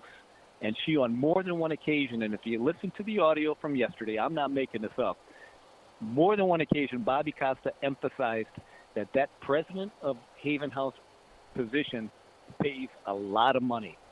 And she was very happy to do it because it was very financially beneficial for her. Well, so I don't know if it is or not, but I will tell you there is. Well, hold on. There are ways to check. There's ways to check. I'm telling you what she said, and I've got the audio, and I could send it to you if you want it. I'd like to hear it. From yesterday. I would like to hear it, yeah. She, on more than one occasion, she emphasized how profitable it was to be president of Haven House. So now, I'm not telling people don't give to an organization. Wait, did she say? Did she say? Wait a minute. Did she say it was profitable, or did she say it was rewarding? She said no. She said it was profitable. She emphasized how much money. She didn't give a dollar amount, but she emphasized that she made a lot of money as president of Haven House. So with that being said, I'm not telling people don't donate to charities, but do your homework. I almost think a FOIA needs to be filed in situations. Well, like actually, that. you don't need to file a FOIA because you can pull it right up online. You can go to a number of different sites, and they have to file what's called a Form 990. I've been involved with lots of not-for-profits. I've been on the board of dozens of them. And so you file a 990 every single year. You're required. And in the 990, it will show the compensation of board members, if there is. So I don't know if they're compensated or not. If they are, I'd like to know what the amount is. But the fact is your basic point about always being properly educated before you give to any organization. I've stressed that over the years, for the last 20-some years when I've been on the radio. I believe that you have to do that. You look at some of these national not-for-profits, okay? Tunnel for Towers in St. Jude, those dollars go to exactly where you want them to go. The International Fellowship of Christians and Jews, 95% of the money that's contributed goes to pay for salaries. Only 5% goes to help the people that they portray on those ads. So there are a lot. Another one is which organization? Which organization was that? International Fellowship of Christians and Jews. You see their ads all the time. You see their ads all the time on television. They're notorious for a lot of Yale Eckstein and her father basically were highly compensated over the years for running that organization. Another one is there's concerns about the ASPCA, and I'm a big dog lover, but lots of money going to pay for salaries and not so much going to pay for the care of dogs and cats. So a lot of organizations have those issues. In the words of Ron Madlock, I'm just simply saying, I'm not saying demonize Dave Gearman at this point, but to anybody that is looking to donate money, as you just stated, there's plenty of reputable organizations to donate to. Based on and again, I'm taking one person's word against another. Bobby Costa made it perfectly clear that position garners a lot of money. So let's find out how much money is actually going into the pockets of the people that quote-unquote run these organizations versus going to the people that actually need it, the women that have been exploited and abused that don't want to be there that have to be there. I agree That's with my you. biggest I will agree with you, and I'll just leave you with this. There is a wonderful site. It's called GuideStar. Okay, you don't even have to register, but it doesn't hurt to register. They won't bother you. They won't ask you for money. But GuideStar is probably the most reputable organization out there that you can go to. You can pull up donor information. You can pull up expense information. You can pull up all their tax filings. GuideStar actually will rate organizations if they are concerned that the monies aren't being used properly. So I will just, in general, point out that before you donate to a not-for-profit, go to GuideStar. You'll find all kinds of information. Hey, thanks for the call. And hey, in closing day, Yes. Arrow, Tom, Yes. pull up the audio. I'm sure somebody will probably. I will, but I just real fast, I want to ask you, what are you most proud of being an American? Why? At this juncture, I'm proud of the president we have and the job he's doing. All right, fair enough. Thanks so much for the call. 845-1100 is, we have some callers waiting, but we're going to take another break. So just hang on hold. We'll be right back. You're listening to The Morning Call on WJLB 1230 AM, 104.7 FM. The best just got better. Tech Credit Union is proud to celebrate being recognized with Best of the Region, Best CEO, and Best Banker. To celebrate, we're offering 3 special CD offers with rates up to 4.5% APY for a limited time. Visit techcu.org or stop by your nearest Tech Credit Union branch or call 800-276-8324 to learn more. Tech Credit Union, the better option for people and communities we serve. Member NCUA. Minimum deposit required. Offer subject to change. Visit techcu.org for complete details. Life's biggest challenges don't come with a warning. When legal issues arise, whether it's a car accident, personal injury, criminal charge, or representing you before municipal boards, you need a trusted advocate on your side. At Westland & Bennett, we listen first because your story matters. We provide strategic, personalized legal solutions to protect your rights, your freedom, and your future. Peace of mind starts with a conversation. Call 219-440-7550 today for a free consultation. I'm a victim of being ran over by a semi while I was flagging. The person wasn't paying attention and they hit me with their vehicle. I seen a accident where we were the first people to walk up, and that picture will never leave my mind. I've seen people get hit before. It's been horrible. Construction zones on roadways and bridges are more than just cones and equipment. They're the workplace for thousands of dedicated union laborers. Everybody has a family that they need to get back home to, so please just pay attention to us out here while we're working. We all have family, and I know it's a pain in the ass, but we're trying to make the roads better for y'all. We're doing this for everyone. We're hardworking Hoosiers, just like you, and we all want to make it home safely. People would just take a couple seconds to pay attention. Be aware where we're at, where the cone zones are at. We're all in this together, and we're all just trying to be safe. This is Brian Short, Business Manager for the Indiana Laborers District Council. Everyone deserves a safe place to work. Do your part in the cone zone. Slow down, save a life. We're all in this together. A message from Laborers International Union of North America and affiliated locals. We are back, and I just want to point out, I just got a couple of text messages from current and former board members who said they are not compensated to be on that board. So I don't know. I did get a call from somebody, a regular listener yesterday, who said they heard Bobby Costa say that, the pay was great. She maybe meant the reward was great. Maybe she just made a mistake, but I've got several board members saying, Tom, we do not get compensated. And I didn't think that was the case. So maybe she misspoke.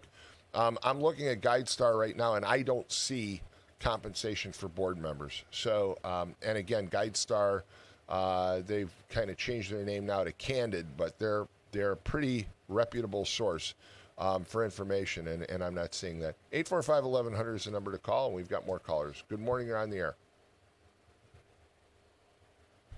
Hello. Good morning. Yeah, we're going to have to move on. I think that person hung up. Good morning, you're on the air. Yeah, they either hung up or you didn't hit the right button. No, they hung up. Go ahead. Okay, there we go. Yeah, I heard that yesterday too, and she actually said the pay was excellent. The pay was so good, and then she did follow up by saying right immediately after, she said the pay was so rewarding. So maybe she had senior moment there and mixed and it up might her, be. mixed Look, up the it might words be. or- It might be because again, it's not showing up. It's not showing up on any site. And look, I've headed a number of not-for-profits. I've been on 40 some boards now, and I'm not seeing any information. Yeah, most of those were diving boards, though. Don't kid yourself. Yeah, no. The last thing you want me to those do are is diving dive. boards. You were being forced to walk a plank. Yeah, you That's don't the want me same to thing. dive into deep water. I don't go anywhere. Anyway, go ahead. So yeah, I heard that, and I kind of fell off my bar stool at the time. But hey, what are you doing tomorrow? I hear you're hosting a show again tomorrow. Hosting the show again tomorrow. We will have Any good guests coming around? Well, we're going to have Jonathan Peterson, who is a town council member from the town of Munster, on. That'll be interesting. Finally, maybe get some truth on the air here instead of, oh my God, Munster's falling apart. They're gonna die. We're all gonna die. Munster's. Okay, relax, people. How about somebody put the truth out on the air for once? Well, we will have Jonathan on, and we'll ask him plenty of questions, just like we ask everybody else that comes on. Hey, so speaking of socialism, what percentage of the sales do you think Walmart gets from government, I guess you'd say, people who have government help cards, link cards, the freebie cards, et cetera, et cetera? What percentage do you think of that is out of their gross sales? The overall amount, percentage-wise, has to be a lot smaller than you probably think it is, only because of the immense amount of income that Walmart has. But I'm sure that if you look at the percentage of the programs of, some of those programs, like even the SNAP program, they probably are the biggest, probably, the largest recipient of those dollars. They come through, they say, and they don't admit it because they don't break it out on their financials. It's not required by SEC filing requirements. But the guys who do a lot of the math on it, go through the spreadsheets, think it could be almost up to 11%.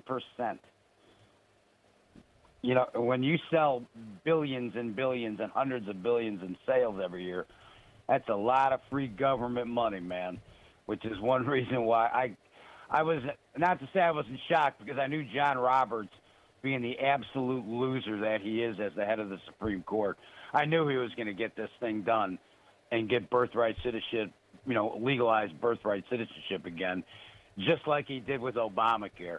He was going to twist those words in any way he could.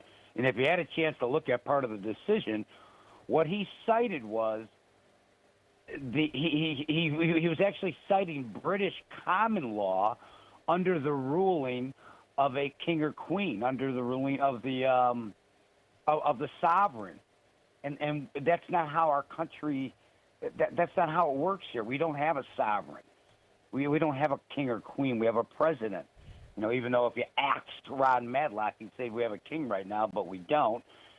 But that's just not how it goes. I mean, I'm a good fan of Ben Shapiro, and he laid it out really simply, because what the amendment says is that subject to the jurisdiction thereof, a citizen of the U.S. Now, they didn't have to put that in there, but they also put in, and the state they reside. Not the state where the child will reside, it's where they reside. I mean, if I go off to France with a woman who, or let's say if I was still married and she's pregnant and we have the baby in France, the baby is not a citizen of France. The baby is a citizen of the United States, regardless of where it's born. I mean, it is, but this guy goes on for like 8,900 pages in his Robertson and just, gives away our goddamn country. Right. Hold on 1 second. Before we go back to birthright, I want to point this out. And this is the 2025 990 filing for Haven House Incorporated in Hammond, Indiana. Okay, and as I said before, 990s are public records. These are the IRS tax returns. And when it comes to compensation for individuals. And I can tell you Dave Gurman's name is on here. Bobby Costa's name is on here. There's a whole bunch of board members, and every single one of them. Whole bunch of Democrats. No. Right there. But every single name that's on here, amount of compensation received from the organization, zero. Zero, zero, zero, zero, zero, zero, zero. They have the compensation for Carrie Greer, who is the executive director, which is relatively low. It works out to a very low amount. I mean, even if you figure that she's working 40 hours a week, she's not making very much money. These are public records, folks. So I don't know what Bobby Costa said. I don't know why she said it, but I just want to clarify. This is from the IRS, and the IRS says that the compensation for board members is zero. Well, that's good to hear. Okay, so, yeah, I want to get that out there. there. Continue to cook for him, then. Yeah, absolutely. I mean, look, she, like you said, maybe she had a senior moment. She said the wrong thing, but I'm going to go with GuideStar. GuideStar says that the board is not compensated, and the IRS says the board is not compensated. So we'll go with that. Hey, we've got some more callers, Mad Mac, and I think you said you were going to call back during John Doherty when he's here. So we'll let you call back then. 845-1100 is the number to call. We've got some more callers. Good morning. You're on the air. Yeah, Tom, I think earlier you were talking about having ulcerative colitis. Yes, I've had ulcerative colitis since I was in high school, yep. You know, I've read this a few times, different health magazines. Years ago, a Russian scientist actually came to the conclusion that the saying was that all death starts in the gut. If you don't have a healthy gut, you're going to have problems. Well, and I will just tell you, but I will tell you that look, healthy eating is important, but healthy eating is not always the cause, nor is it the solution when it comes to certain issues. And in my case, you'd be amazed. A good part of your immune system is actually manufactured in the gut. I know, but I'm not out there saying that everybody should open up, a pint of sour cream and mix in some dip mix and have dip. I'm not saying that. I'm just saying that all those years I was told it was what you ate, and the fact is that they had these lists of don't eat this and don't eat that, and then I'd go and eat it and not have any symptoms. And so I'm just telling you that. Right. And well, I have been I've probably been more studied than just about anybody you ever have talked to when it comes to ulcerative colitis and Crohn's. I've had 39. Well, I've done a few myself. Wait a minute. I've had 39 colonoscopies, and I don't think you've had anything close to that number. So. Well, I've had plenty of polyps taken out. Yeah, but not 39. Not 39. Our food supply. Yeah, not 39. You got to look at our food supply. It's adulterated in this country. Yes. You got to use probiotics, a good probiotic. I'm a big believer in that. I don't know if you do that, but that's very important to your gut. I do not. What I take basically is largely I take a prescription drug, but I also take a supplement. That what they found is that there are certain enzymes that my body doesn't produce that yours does, and so I take a supplement to produce those. Well, you're doing what you got to do. You right. know. Yeah, the other reason I wanted to call up, I think the Supreme Court made the right ruling on this thing about birthright citizenship. If you look at the language in the 14th Amendment, I think it is, it says a person born in the United States. That was meant, from what I understand, to address the freeing of the slaves after the Civil War. But the language needs to be clarified. This has to go back to the Congress. They've got to amend the amendment. But if you're going to go strictly by the legalese, and that's what they have to do. Right. Because the English language is, any lawyer is going to go ahead and fight a case predicated on what it says. Look, as much as I may not agree with the whole concept of birthright citizenship, I think Roberts is right. Okay, we need to quit relying on the Supreme Court to create laws in this country. The Supreme Court is there to review and evaluate and decide disputes in the law, but they're not there to create laws. And so I agree. I agree with Roberts on that one. And my own son, who's an attorney, said, he disagreed with the ruling, but he said, well, he gets the point from Roberts as well that they're not there to create laws. If you want the law to change, then then you've got to look to Congress, and Congress is dysfunctional. So Exactly. That's the problem. Congress is the problem. And in a normal world, they would go back and they would clarify this language. But there's so many special interests in Washington. That was the other thing I wanted to touch on real quick. I know Tulsi Gabbard in her interview with Sean Ryan's show talked about the real I'll be honest with you, we've got to cut it short because right. we've got 2 more callers. So, and then we're going to move on to John Doherty. Hey, let me ask you real fast. Why are you most proud of being an American citizen? Oh, we lost you. I'm sorry. All right, we're going to move to the next caller. Good morning. You're on the air. Hey, Tom. Yes. You asked me a question, and I think I answered that question by me being proud to be an American. Yes. But you asked another guy, he said he became more proud to be American when Donald Trump became president. In other words, make America great again. It wasn't great then. No. He said, no, that's not what he said, Ron. Okay. He said he was currently. He did say about Trump now. He said, currently, I'm most proud of the fact that we have a president by the name of Donald Trump. That's what he said. So he said currently. He didn't say. Yeah. Okay. And he can be proud of. He can be proud of that. I'm not going to take that away from that. Yeah. It's his. What did? Let me ask you a question. What did Donald Trump mean when he said "Make America Great Again"? Was he saying America wasn't great? Well, Ron, there were some issues, okay, and one was illegal immigration, okay. There was the issue about the issue about inflation. There's the issue about a lot of things. So his point was making America great again. That's his motto. I mean, it's not a slight at anybody. It isn't. Hey, Ron, thanks. We got to move on because we've got John Doherty here. One more caller, and then we're going to take a break, and John's going to jump on the radio with me. Good morning. You're on the air. Hey, how's it going? This is Robert from Robertsdale. Yes. How's it going? It's been a while since I've called. When Ron calls in, he definitely gets praise from that Tuesday show with Burley and Michelle Quinn and Adriana.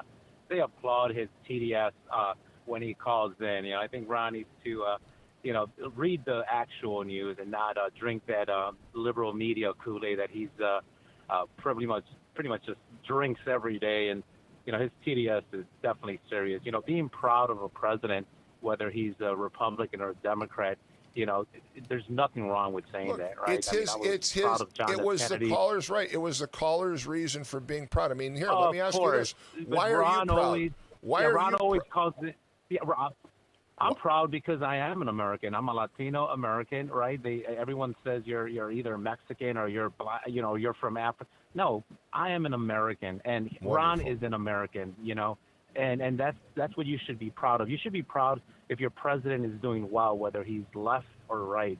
You shouldn't immediately, target somebody just because the media tells you to, right? So Ron, I mean, check your citizenship. You're not, if you don't like your president, fine, deal with it. He's doing a great job. But Robert, I want to compliment you. I want to compliment you because you've pointed out before some really important values. Okay, and you said you should be proud of your president. And it shouldn't matter whether he's Republican or Democrat, and that's something that a lot of us grew up with. Was when the president became president, okay, we all supported him. And that's not what we do this day and age, thanks to the news media. The moment the person becomes president, we chop them apart, and we can't wait for the next one. And that's part of the media's problem. I'm a conservative. I'm a Republican. I'm a conservative. But I don't want, when Biden was president, I didn't, he's flying the plane. Do I want it to crash if I'm on it? Of course not. Did I watch a horrible leader? Yes, I had no control over it. I mean, he was my president. But these people now, like Ron, Trump's not my president. He is your president. Do you want him to fail? I mean, why would you root for the man to fail? You're on the same plane I'm on. You want the pilot to crash the plane. It's ridiculous the way they think, and it's frustrating. I mean, they're opposed to 4th of July. They're protesting, the 250 years of this country's creation. They protested the UFC, a celebration at the lawn, but they applauded, transgender men exposing their breasts on the White House lawn. That was okay, but having, showing power, UFC fights, mixed martial arts, that's not good. But transgender men showing breasts on the White House lawn. Oh yeah, we'll applaud that. Ron, go take a pill, go do some research. Know that the Democrats are the ones that created the KKK. They're the ones that were opposed to civil rights. Go do some research, please. You know, you haven't read a book, I believe. So do that and keep calling because you entertain me with your TDS. And I'll hang up and listen. All right. Hey, thanks so much for the call. Have a great 4th of July. Let's take a quick break. You're listening to the morning call on WJLB 1230 AM 104.7 FM. When we come back, John Daugherty is going to be on. We're going to talk about medicine and sports, and I can guarantee we'll talk about the WNBA. So we'll be right back. Crazy Kaplan's Fireworks. Hi, I'm Greg Kaplan. Most of you know me as Crazy Kaplan. I started in the basement of my house with the vision of someday running my own fireworks business. Crazy Kaplan's Fireworks prides itself on taking care of you, the customer. Our largest fireworks store is located at Exit 5, Klein, and 8094 in Hammond. These showrooms right now are jam-packed. Because we import and buy volume, we can offer fireworks at huge savings and pass it on to the customer. Our selection will blow you away. As the saying goes, stack them deep, sell them cheap. Just like Papa Sam used to say, make the customer happy. The best selection of rockets, mortar shells, aerials, firecrackers, fountains, and family assortments. Come see us at Crazy Kaplan's Fireworks. We promise to make you our next #1 customer. Crazy Kaplan's Fireworks. I'm a victim of being ran over by a semi while I was flagging. The person wasn't paying attention and they hit me with their vehicle. I seen a accident where we were the first people to walk up, and that picture will never leave my mind. I've seen people get hit before. It's been horrible. Construction zones on roadways and bridges are more than just cones and equipment. They're the workplace for thousands of dedicated union laborers. Everybody has a family that they need to get back home to, so please just pay attention to us out here while we're working. We all have family, and I know it's a pain in the ass, but we're trying to make the roads better for y'all. We're doing this for everyone. We're hardworking Hoosiers, just like you, and we all want to make it home safely. People would just take a couple seconds to pay attention. Be aware where we're at, where the cone zones are at. We're all in this together, and we're all just trying to be safe. This is Brian Short, Business Manager for the Indiana Laborers District Council. Everyone deserves a safe place to work. Do your part in the cone zone. Slow down, save a life. We're all in this together. A message from Laborers International Union of North America and affiliated locals. Hey Region, I'm T, and I grew up in East Chicago, went to college in Gary, worked out of Munster, and raised my family in Crown Point. I'm Region to the core. I created Region Hot Sauce, the flavor of the region. Added to chicken, fish, pizza, eggs, and more for the perfect blend of heat and flavor. Visit RegionHotSauce.com for a complete list of locations or to order direct. Region Hot Sauce, the flavor of the region. All right, we're back. And I just want to address a text real fast that I got from somebody who said, they heard that Susan B. Komen Foundation, 65% of their funds go to administration. Once again, folks, you can trust in GuideStar. The number is actually 12%. The majority of their funds are spent on basically program services, which is about 70%. They do spend money on fundraising, and they've got a host of other expenses, but administration is 12%. So that was incorrect. Just want to get that out there. 845-1100 is the number to call, but we've got John Daugherty in the house. John, great to see you. Good to be here. Happy 4th of July. Same to you. So let me ask you the question I've asked everybody. Why are you proud to be an American? We are still the beacon of freedom. There you go. There you go. Don't think I could say it any better. Lots of things to talk about. First off, let's talk about the heat. So, John, you can make a complete fool out of me for this one, which isn't hard to do. But I mentioned that yesterday I jumped in the pool and it was 90 degrees. I basically got no benefit from being in the pool at 90 degrees. The water was 90 degrees? The water was 90 degrees. You didn't get much benefit, you didn't. No. Yeah, not much benefit. Not much heat transfer there. No, none at all. But it felt great. I mean, it felt like I was in bathwater. I mean, it was. Yeah, that's exactly what I was looking for the bar soap. The heat is obviously a huge concern right now. It is, and I can't tell you how happy I am that it is the non-contact week for the IHSAA and the IHSA. So no high school sports conditioning on either side of the state line this week, which keeps these kids safe from I hate to put it this way, but it's a fact, overzealous coaches sometimes. So there's all these arguments from the French and everybody else about, that we've created the problem, everything from greenhouse gases to just people not being able to acclimate and get used to the heat because of air conditioning. Air conditioning. They're blaming Americans for it. Well, I don't know if you should blame Americans as much as blame modern technology in general that's available worldwide now. And really, when it's this hot out, you belong in air conditioning. But when it's 80 degrees out, you probably don't. And there is a lot of truth that our bodies take some time. I mean, especially 10 to 14 days. 10 to 14 days to heat acclimatize. So people, of course, we knew the heat was coming. Yes. We've been told the heat's coming, and when people hear those reports, they really need to start adjusting. And what are the kinds of things they need to do when they adjust? Well, to adjust, they need to spend time in the heat when the heat is coming before the real bad heat gets here. Don't be afraid of the 80 to mid-80s degree heat if it's not too humid. The other thing is, once the heat has arrived, you need to be sure you're drinking plenty of fluids. Get out of the heat as much as you can, and understand that if somebody gets in trouble with the heat to the point where their mental state is becoming impaired or they lose consciousness. The thing that really bothered me, by the way, is I've seen these graphics in the news media to people that are experiencing heat stroke. You cool them off with ice and water. It's very generic. Well, you just can't put like ice towels or give them cold water or spray them with cold water.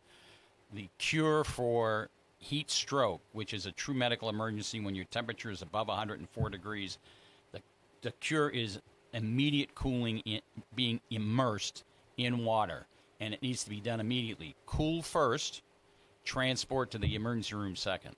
And if you don't do those things within a half an hour of heat stroke starting, that person's going to end up either permanently seriously ill or they're going to die. I've also been told that potassium is very important. Potassium is important to prevent cramps, but actually sodium is even more important than potassium in preventing cramps. So sodium, potassium, lots of fluids. Lots of fluids. And when we're talking fluids...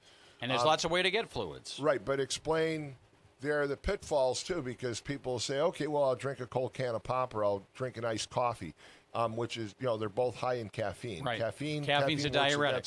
Caffeine and alcohol are diuretics, so maybe after the first can of beer or the first can of cola, you don't end up in a fluid deficit. You drink more than one, you're going to end up in a fluid deficit. You'll urinate more than you've taken in, and now you're behind the 8 ball.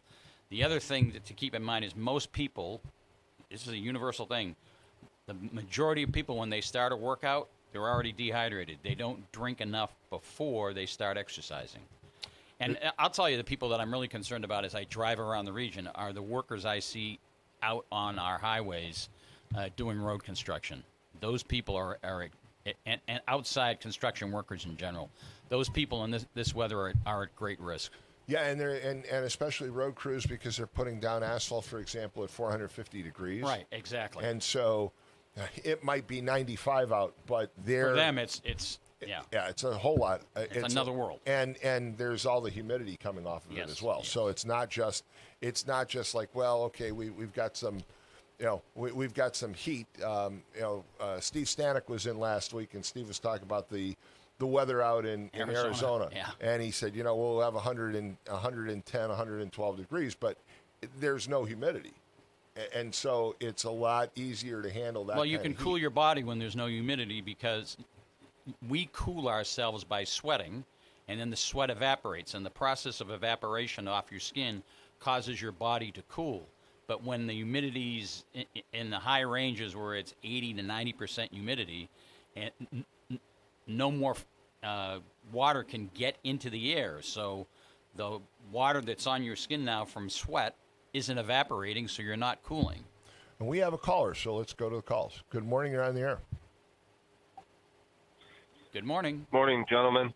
Good morning. Hey, I'm sorry, but watching this WNBA, this Caitlin Clark and Sophie Cunningham, I mean, what are these refs doing? I mean, anybody, and I won't say it on the radio because I know you guys probably can't agree, but you do know the truth of what's going on there. They're being targeted. Well, there's no doubt. There's no question about it now. Look, there's immense jealousy first. Yeah, I and was just foremost. the green-eyed monster's rearing its head here, and the green-eyed monster is extremely short-sighted because they're going to kill the goose laying the golden egg, and the moment Caitlin Clark exits the WNBA, the WNBA goes back to being a minor league sport. And you're right. And before Caitlin Clark, they were taking buses. They were flying, paying for their own plane tickets to get from one location to another. Now they're flying on private charter jets. They're getting all kinds of publicity. Their pay is dramatically improved. So you watched I take it you saw the game last week. Yeah, it's beyond ridiculous, and I got to go. But John, I agree with you. It's going to take one guy like Dave Portnoy or someone with some billionaire to go start a league, and it's going to be they'll wipe the WNBA off the map. That'll be that. Hey, and I hope they do it. I really do. Well, thanks for the call. And again, John, he's absolutely right. I mean, there's this immense jealousy, all right, with Caitlin Clark. The idea that the refs, first off, how the refs didn't see that is beyond me. I mean, they do replays for absolutely everything now. Yes. And you go and you watch the video and you can see, Thomas sticking her fist into Caitlin's throat. Yeah. And then you see Bonner actually kick her with her knee right in the head. Yes. And so, I mean, how did you miss that one if you're a referee is beyond me, because they do instant replays for everything else, but they missed that one. And then in the case of Cunningham, I think there's just, I mean, as much jealousy as exists for Caitlin Clark, Sophie Cunningham is in her own league because I mentioned this 2 weeks ago. Sophie Cunningham is the most Googled female athlete on earth now. All right. And that's been for the last year. She actually has eclipsed Serena Williams, Caitlin Clark, and everybody. I mean, obviously, she's beautiful. She's attractive. She models and does all these other things. And so there's immense jealousy. And you've got the two of them on the same team together. And for those reasons, again, the green-eyed monster, they're being targeted by these other players who are so short-sighted that they can't see beyond the tip of their noses that these two athletes are bringing the viewers and onto TV and the crowds to the game. It isn't any of these other. I'm sorry, it's not any of these other athletes in the WNBA. No, you're right, and I find it refreshing. Alyssa Boston and Kelsey Mitchell, for example, have said, "Look, you folks don't understand. I mean, they have. Kelsey Mitchell's been in the league for a long time. She said." What we had and what we have, I mean, it's a dramatic difference. I mean, she's a teammate. She's very supportive. They play well together, and they seem to be as puzzled as anybody about what's going on. Yeah, in the end, I don't get it, but I'm not in those locker rooms. I don't know what thought process these athletes who are targeting these two young ladies, I don't know what their thought process is. Other than pure envy and jealousy.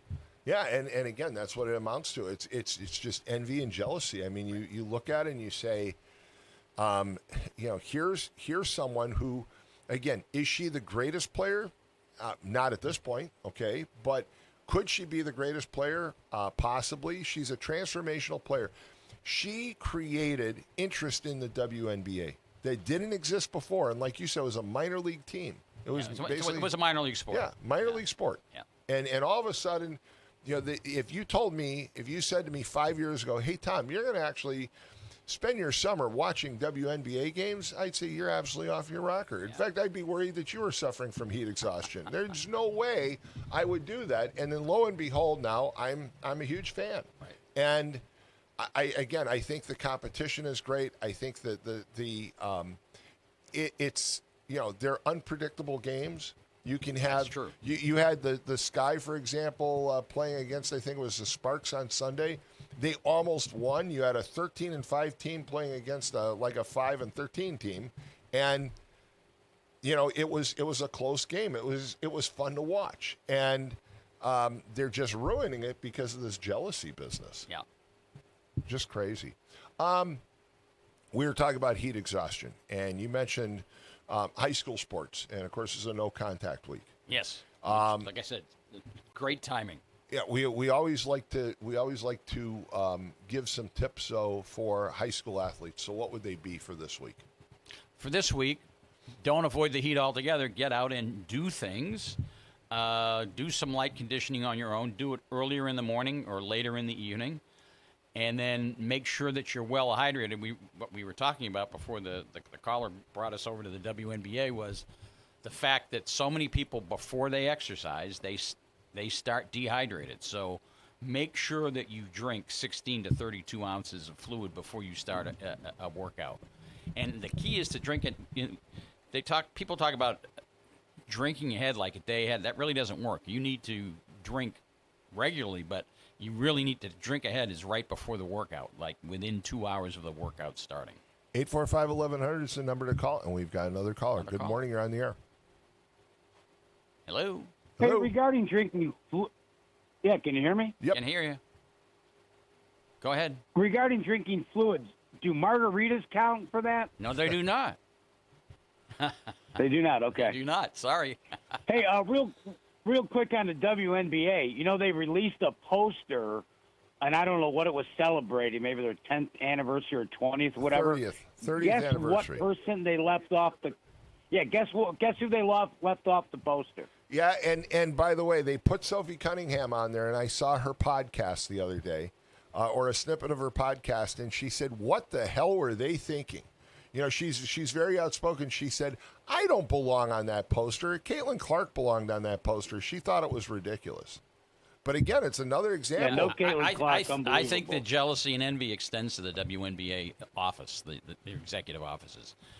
Oh, I agree with you because they can't control. Yeah, I don't know what the deal is, man. Yeah. Well, think about it, Mad Mac. John's got a good point. The WNBA administration can't control basically the narrative of the WNBA with Sophie Cunningham and Caitlin Clark, okay? Because they generate their own publicity. I mean, the famous pointing video with Sophie Cunningham has become the most viral video of 2026 now. All right, there have been more downloads and more views of her pointing her finger at Bonner. And by the way, Sophie Cunningham, classic. She doesn't say a word. You read the lips of what Bonner is saying back when she's pointing back at Sophie Cunningham. We can't talk about it on the radio. I know that. So I think John's right. They can't control the narrative of these two. And knowing commissioners of other sports, they like to see their names in the paper and on TV, and they like to. Roger Goodell does the first 32 picks of the NFL draft, and it's the same with the NBA draft and the NHL draft and MLB draft. Those commissioners like hearing the sound of their voice. Well, the commissioner of the WNBA, nobody's listening to the sound of her voice right now. Nobody even knows who it is. Yeah. If you asked me her name right now, I couldn't remember it. Yeah, no clue. Yeah, I don't.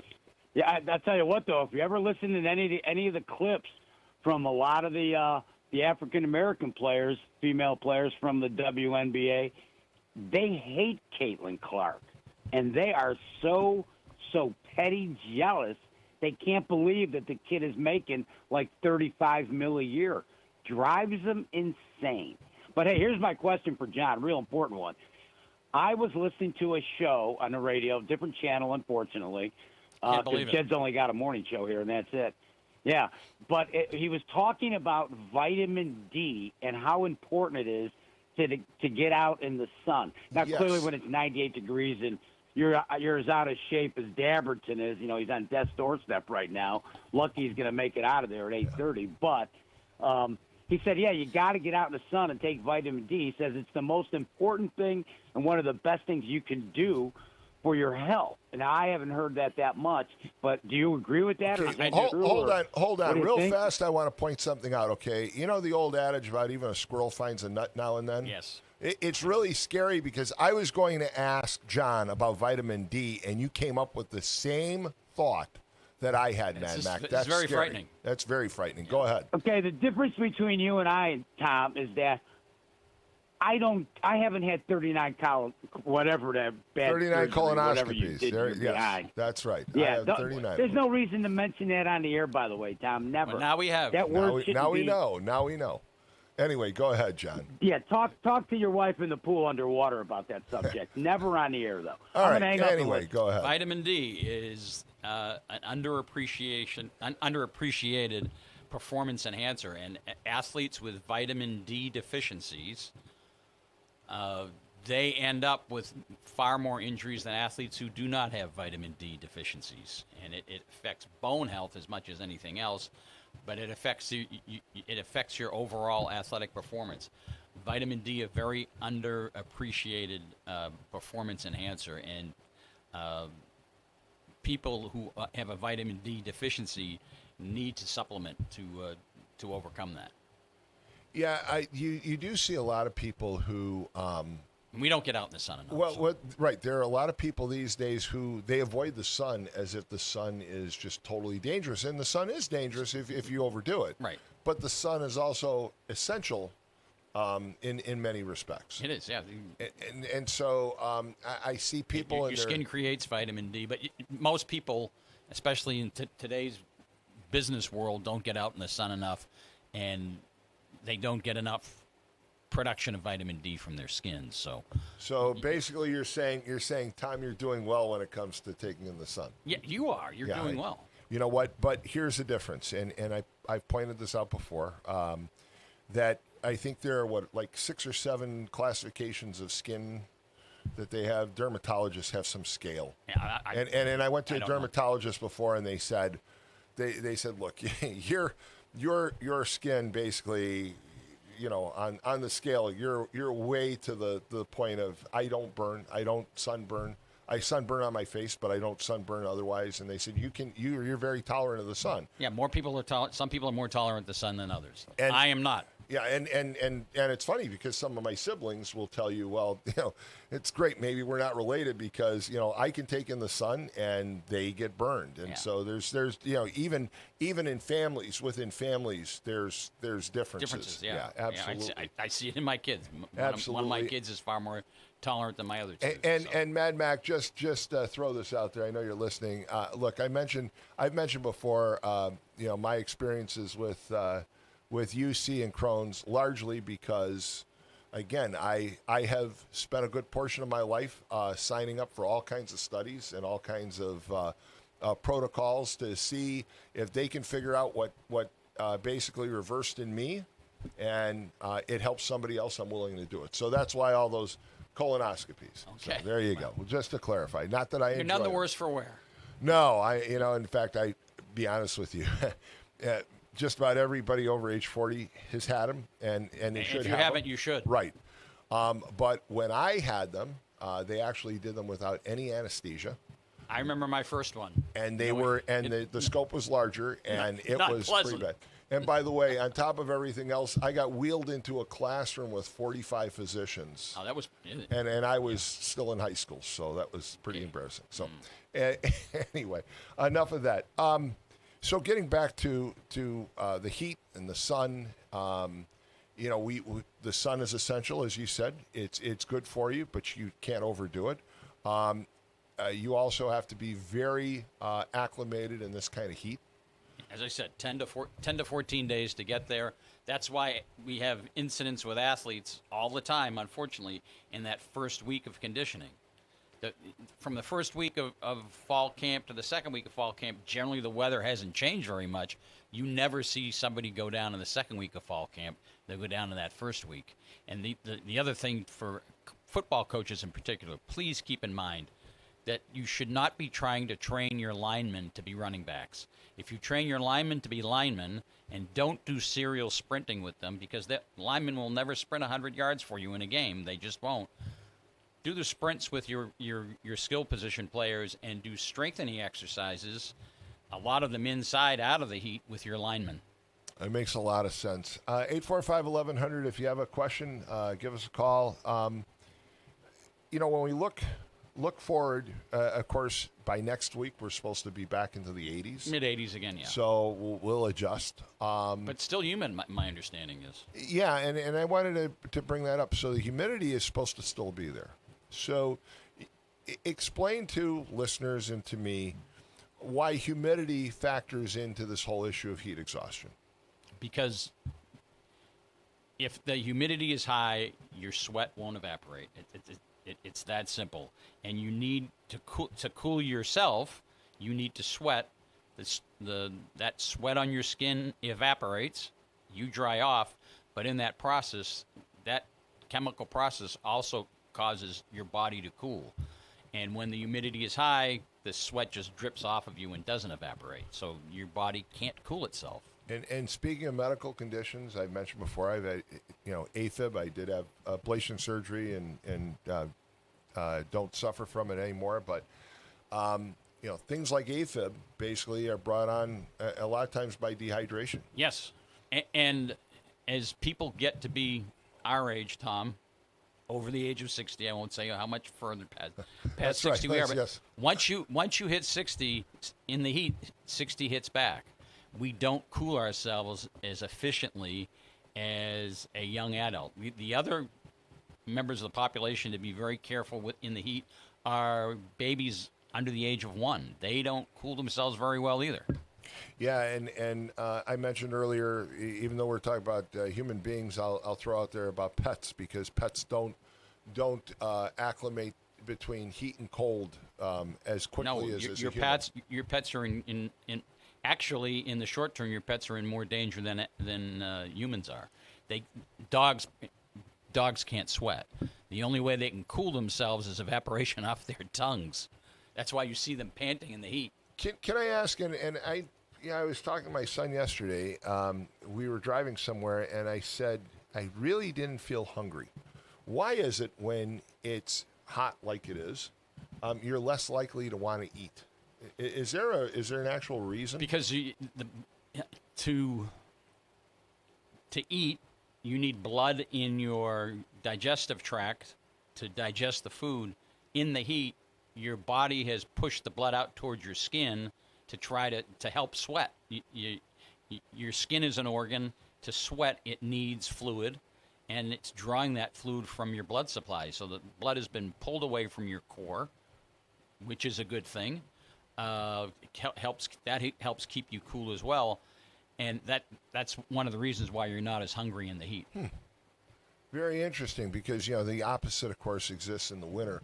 You can eat a 10-course meal and no problem at all. So. Well, the body's trying to conserve heat. It's pushed the blood surface to the core. Real fast, just want to get to one last topic. You had a column about the helmets and helmet add-ons, Guardian caps. Yes. People keep asking me, and you know better than anybody. I know you're one of the 2 people that are regular readers of my column. You know better than anybody that I've written over and over again.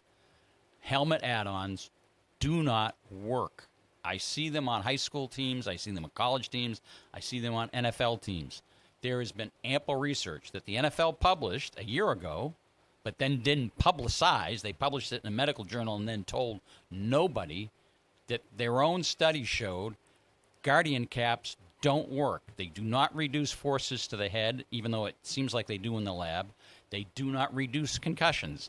They do not work. You're wasting your money buying helmet add-ons. And you're giving a false sense of security, which Absolutely. I think is really, really important to stress, because individuals who wear those Guardian caps, they have the idea that all of a sudden, okay, I've got extra protection, and they go out and do dumb things. They go flying around and do dumb things, absolutely. And we've talked about this before, but you look back in the day of the 1930s and 40s and 50s in football, college and professional football, they didn't use their head the way it's used now. Used today. And so, people say, well, wait a minute, these helmets have to be more protective. Well, the game has changed dramatically.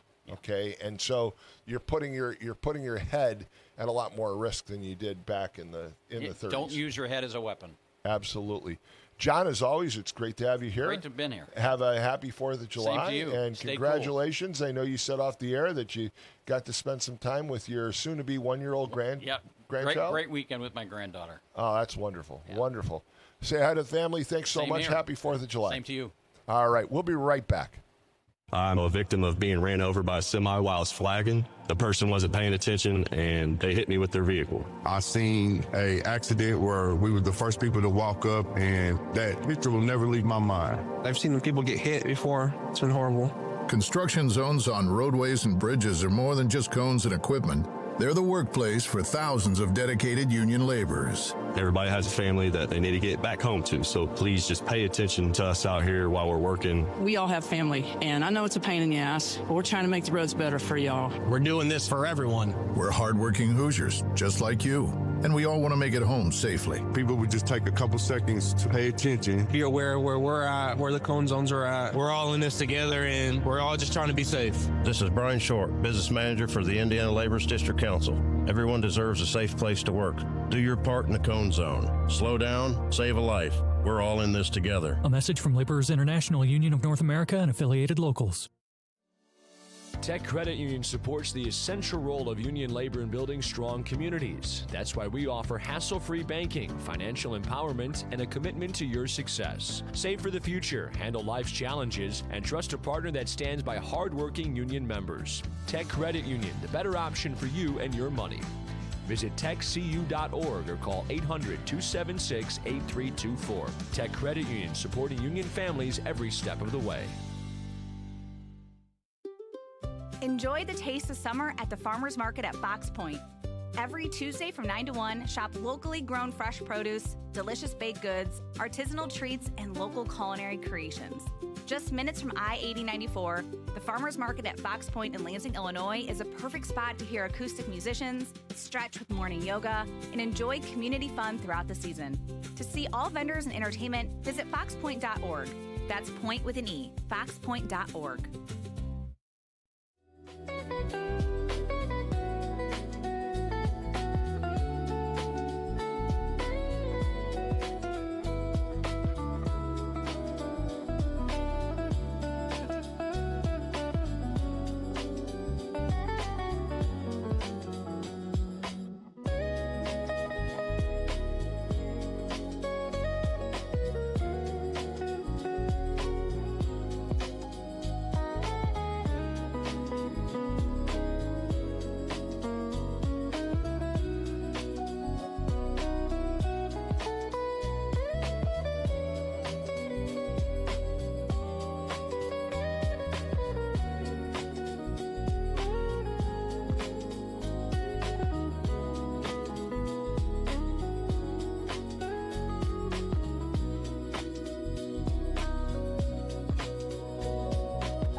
All right, we're back, and we've got about 22 minutes left if you want to call in, because at 8:30 we have the Whiting-Robertsdale Chamber of Commerce show.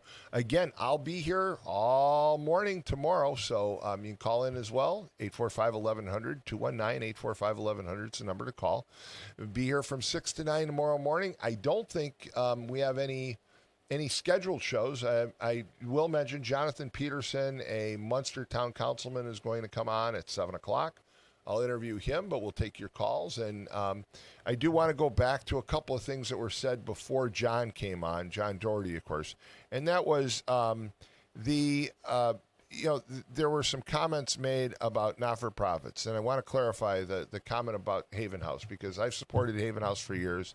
I believe Haven House is a great entity, and evidently a former board member or a former president called yesterday and maybe misspoke in describing her role as a board member, and she said something about being paid. And I can tell you, I heard instantly from several board members, past and present. I've also checked the IRS returns and checked GuideStar, and they all say that the board members are not compensated. So if that person used the term paid, she misspoke. She was probably talking about rewarding, a rewarding experience, which I think is absolutely part of volunteering for a not-for-profit. But I just want to clarify, there is no compensation. So 845-1100, and we've got callers. Good morning, you're on the air. Yes, as a waiting guy, I wonder if you were aware of this story in Sunday's Chicago Sun-Times. It was a front-page story, went on for about 3 or 4 pages. Headline, Growing Pride on the Far Southeast Side. Queer life is blooming in the farthest southeast corner of Chicago, which has seen steep growth in same-sex couples over the last 20 years. And moving on to the next page, steep growth in the same-sex couples on the far southeast side. 2 decades ago, they might have chosen to live in an LGBTQ neighborhood. Now they prefer to be themselves at home, according to Southeast Siders and census data analyzed by the Chicago Sun-Times. Are you aware of this development? You know what? I wasn't aware of it, and here's my take. I really don't care. I don't care about a person's sexuality. It doesn't bother me. I've had friends that I knew were gay way back. I mean, I'm talking about when I was a kid. I knew one individual in particular that, basically didn't have the same interests that were evolving in, my mind and my body toward women that, he had toward men. But I'm not bothered by it. I guess I'm bothered by a couple of things. I'm bothered by the idea that people have to be so outward and almost in your face about their sexuality. Okay. I really, truly don't want to know what you do in your bedroom, and you don't want to know what I do in mine. And so I think that's something that we should keep private. I will say this, the gay community generally are very good property owners. They maintain their properties very, very well. That is something they always take pride in. As far as whether they're living on the east side or anywhere else, I think that's totally up to them. They have the right to enjoy the same protections that we all have. They're protected under the law. So I don't really understand why news organizations have to flaunt this issue of a person being gay or not. And Walt, I think I mentioned this before some years ago, and you and I were talking. When I was at the Museum of Science and Industry, we had a fairly large, fairly sizable gay population that worked there. And they were great employees. Mm-hmm. And I worked there during the AIDS crisis. And I still remember that we had a number of employees who died from AIDS. And employees traditionally always went to funerals and wakes. And I was outraged at the time when I went to a wake and I walked in and I signed the book and my name was the only name there. And I thought, there have been so many people here, they had to put a second book out. And I asked the funeral director and he said, nope, you're the only person that's been here. And I went back to the museum and I basically told employees, tell you what, I will give you a chance to leave work early if you go to that wake. And we filled the place. And, the person died of AIDS. They weren't contagious. They weren't a danger, but there was all that misinformation. And here's a guy who was a very popular guy. He passes away from AIDS and he's ostracized and nobody would go to his funeral or his wake because they were afraid, they might get AIDS. How ridiculous. Well, the gay power movement, which is we're talking about a very different thing. I mean, they're power-seeking group like the blacks and other racial groups claiming special treatment, special preferences over against members of the general population. One of the things that they have historically pushed is reducing the age of sexual consent. How do you feel about that? Look, I don't agree with those kinds of things, but I would also be very careful to not characterize that all gays believe in that by any means. I know, for example, I know a gay individual who tells me that he does not he's very vocal about it. He doesn't support the so-called gay movement. He doesn't go to the gay pride parade. He doesn't do those things because basically, yes, he's gay and that's his sexuality and that's his, that's his interest. That's what he is. But he says, I don't want to be judged any differently than anyone else. I mean, nobody has ever said to me, "Hey, Tom, are you a heterosexual?" In an interview.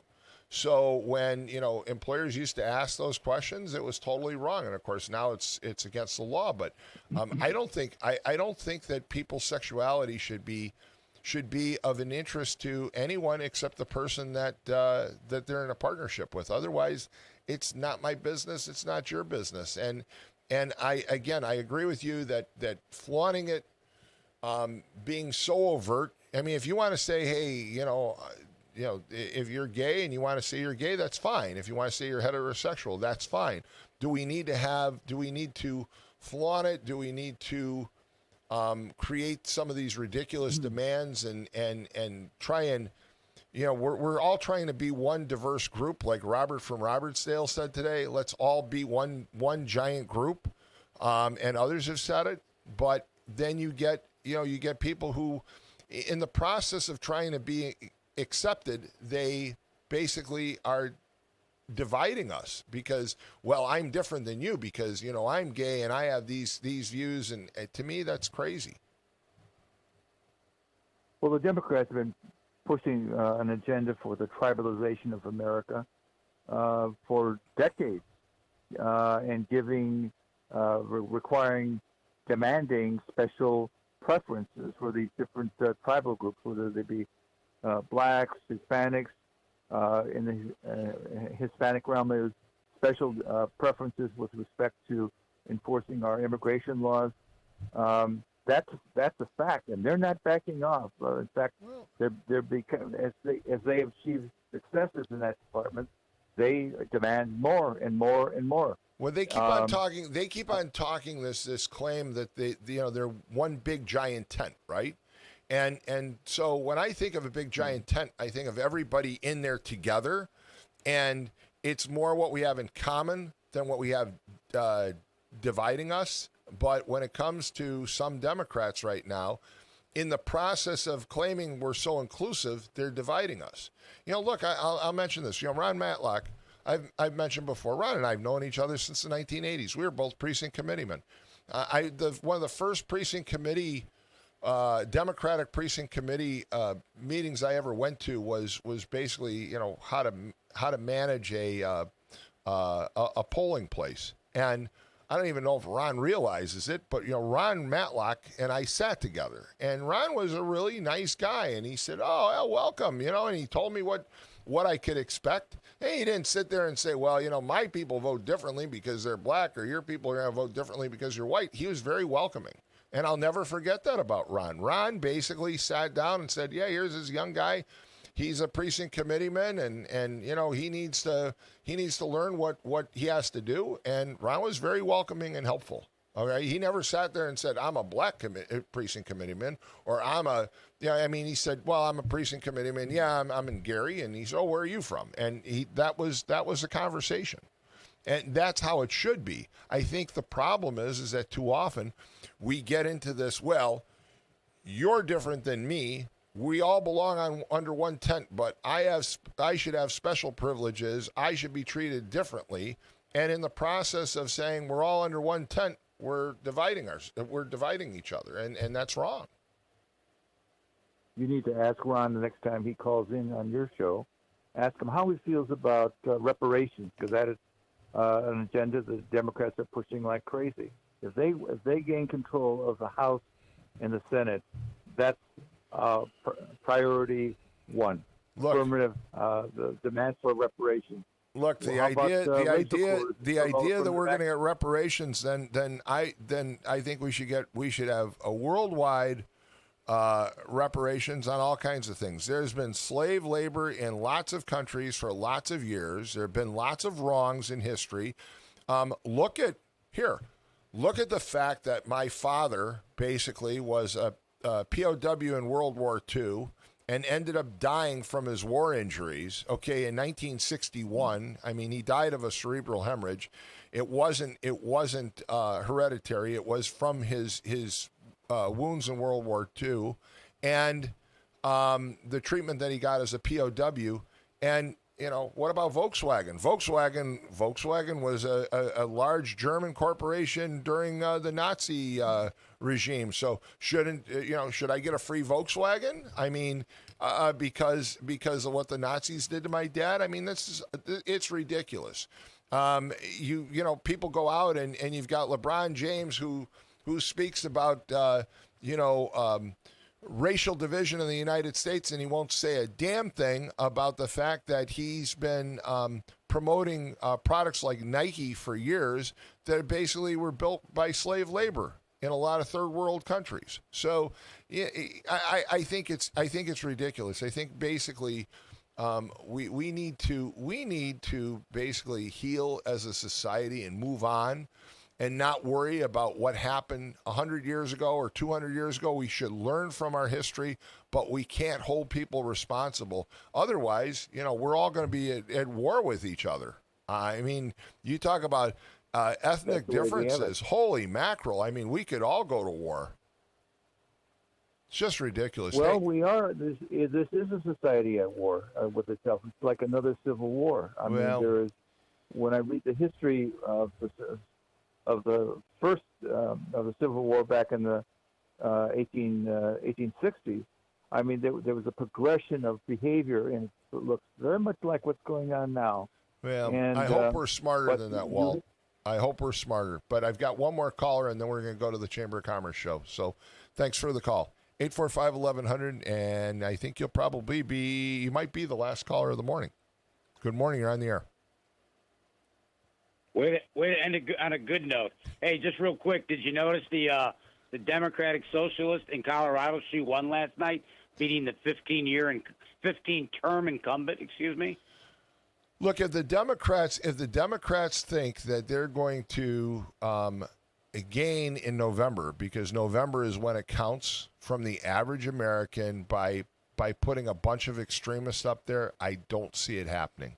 I think that this is a bad move for the Democratic National Party.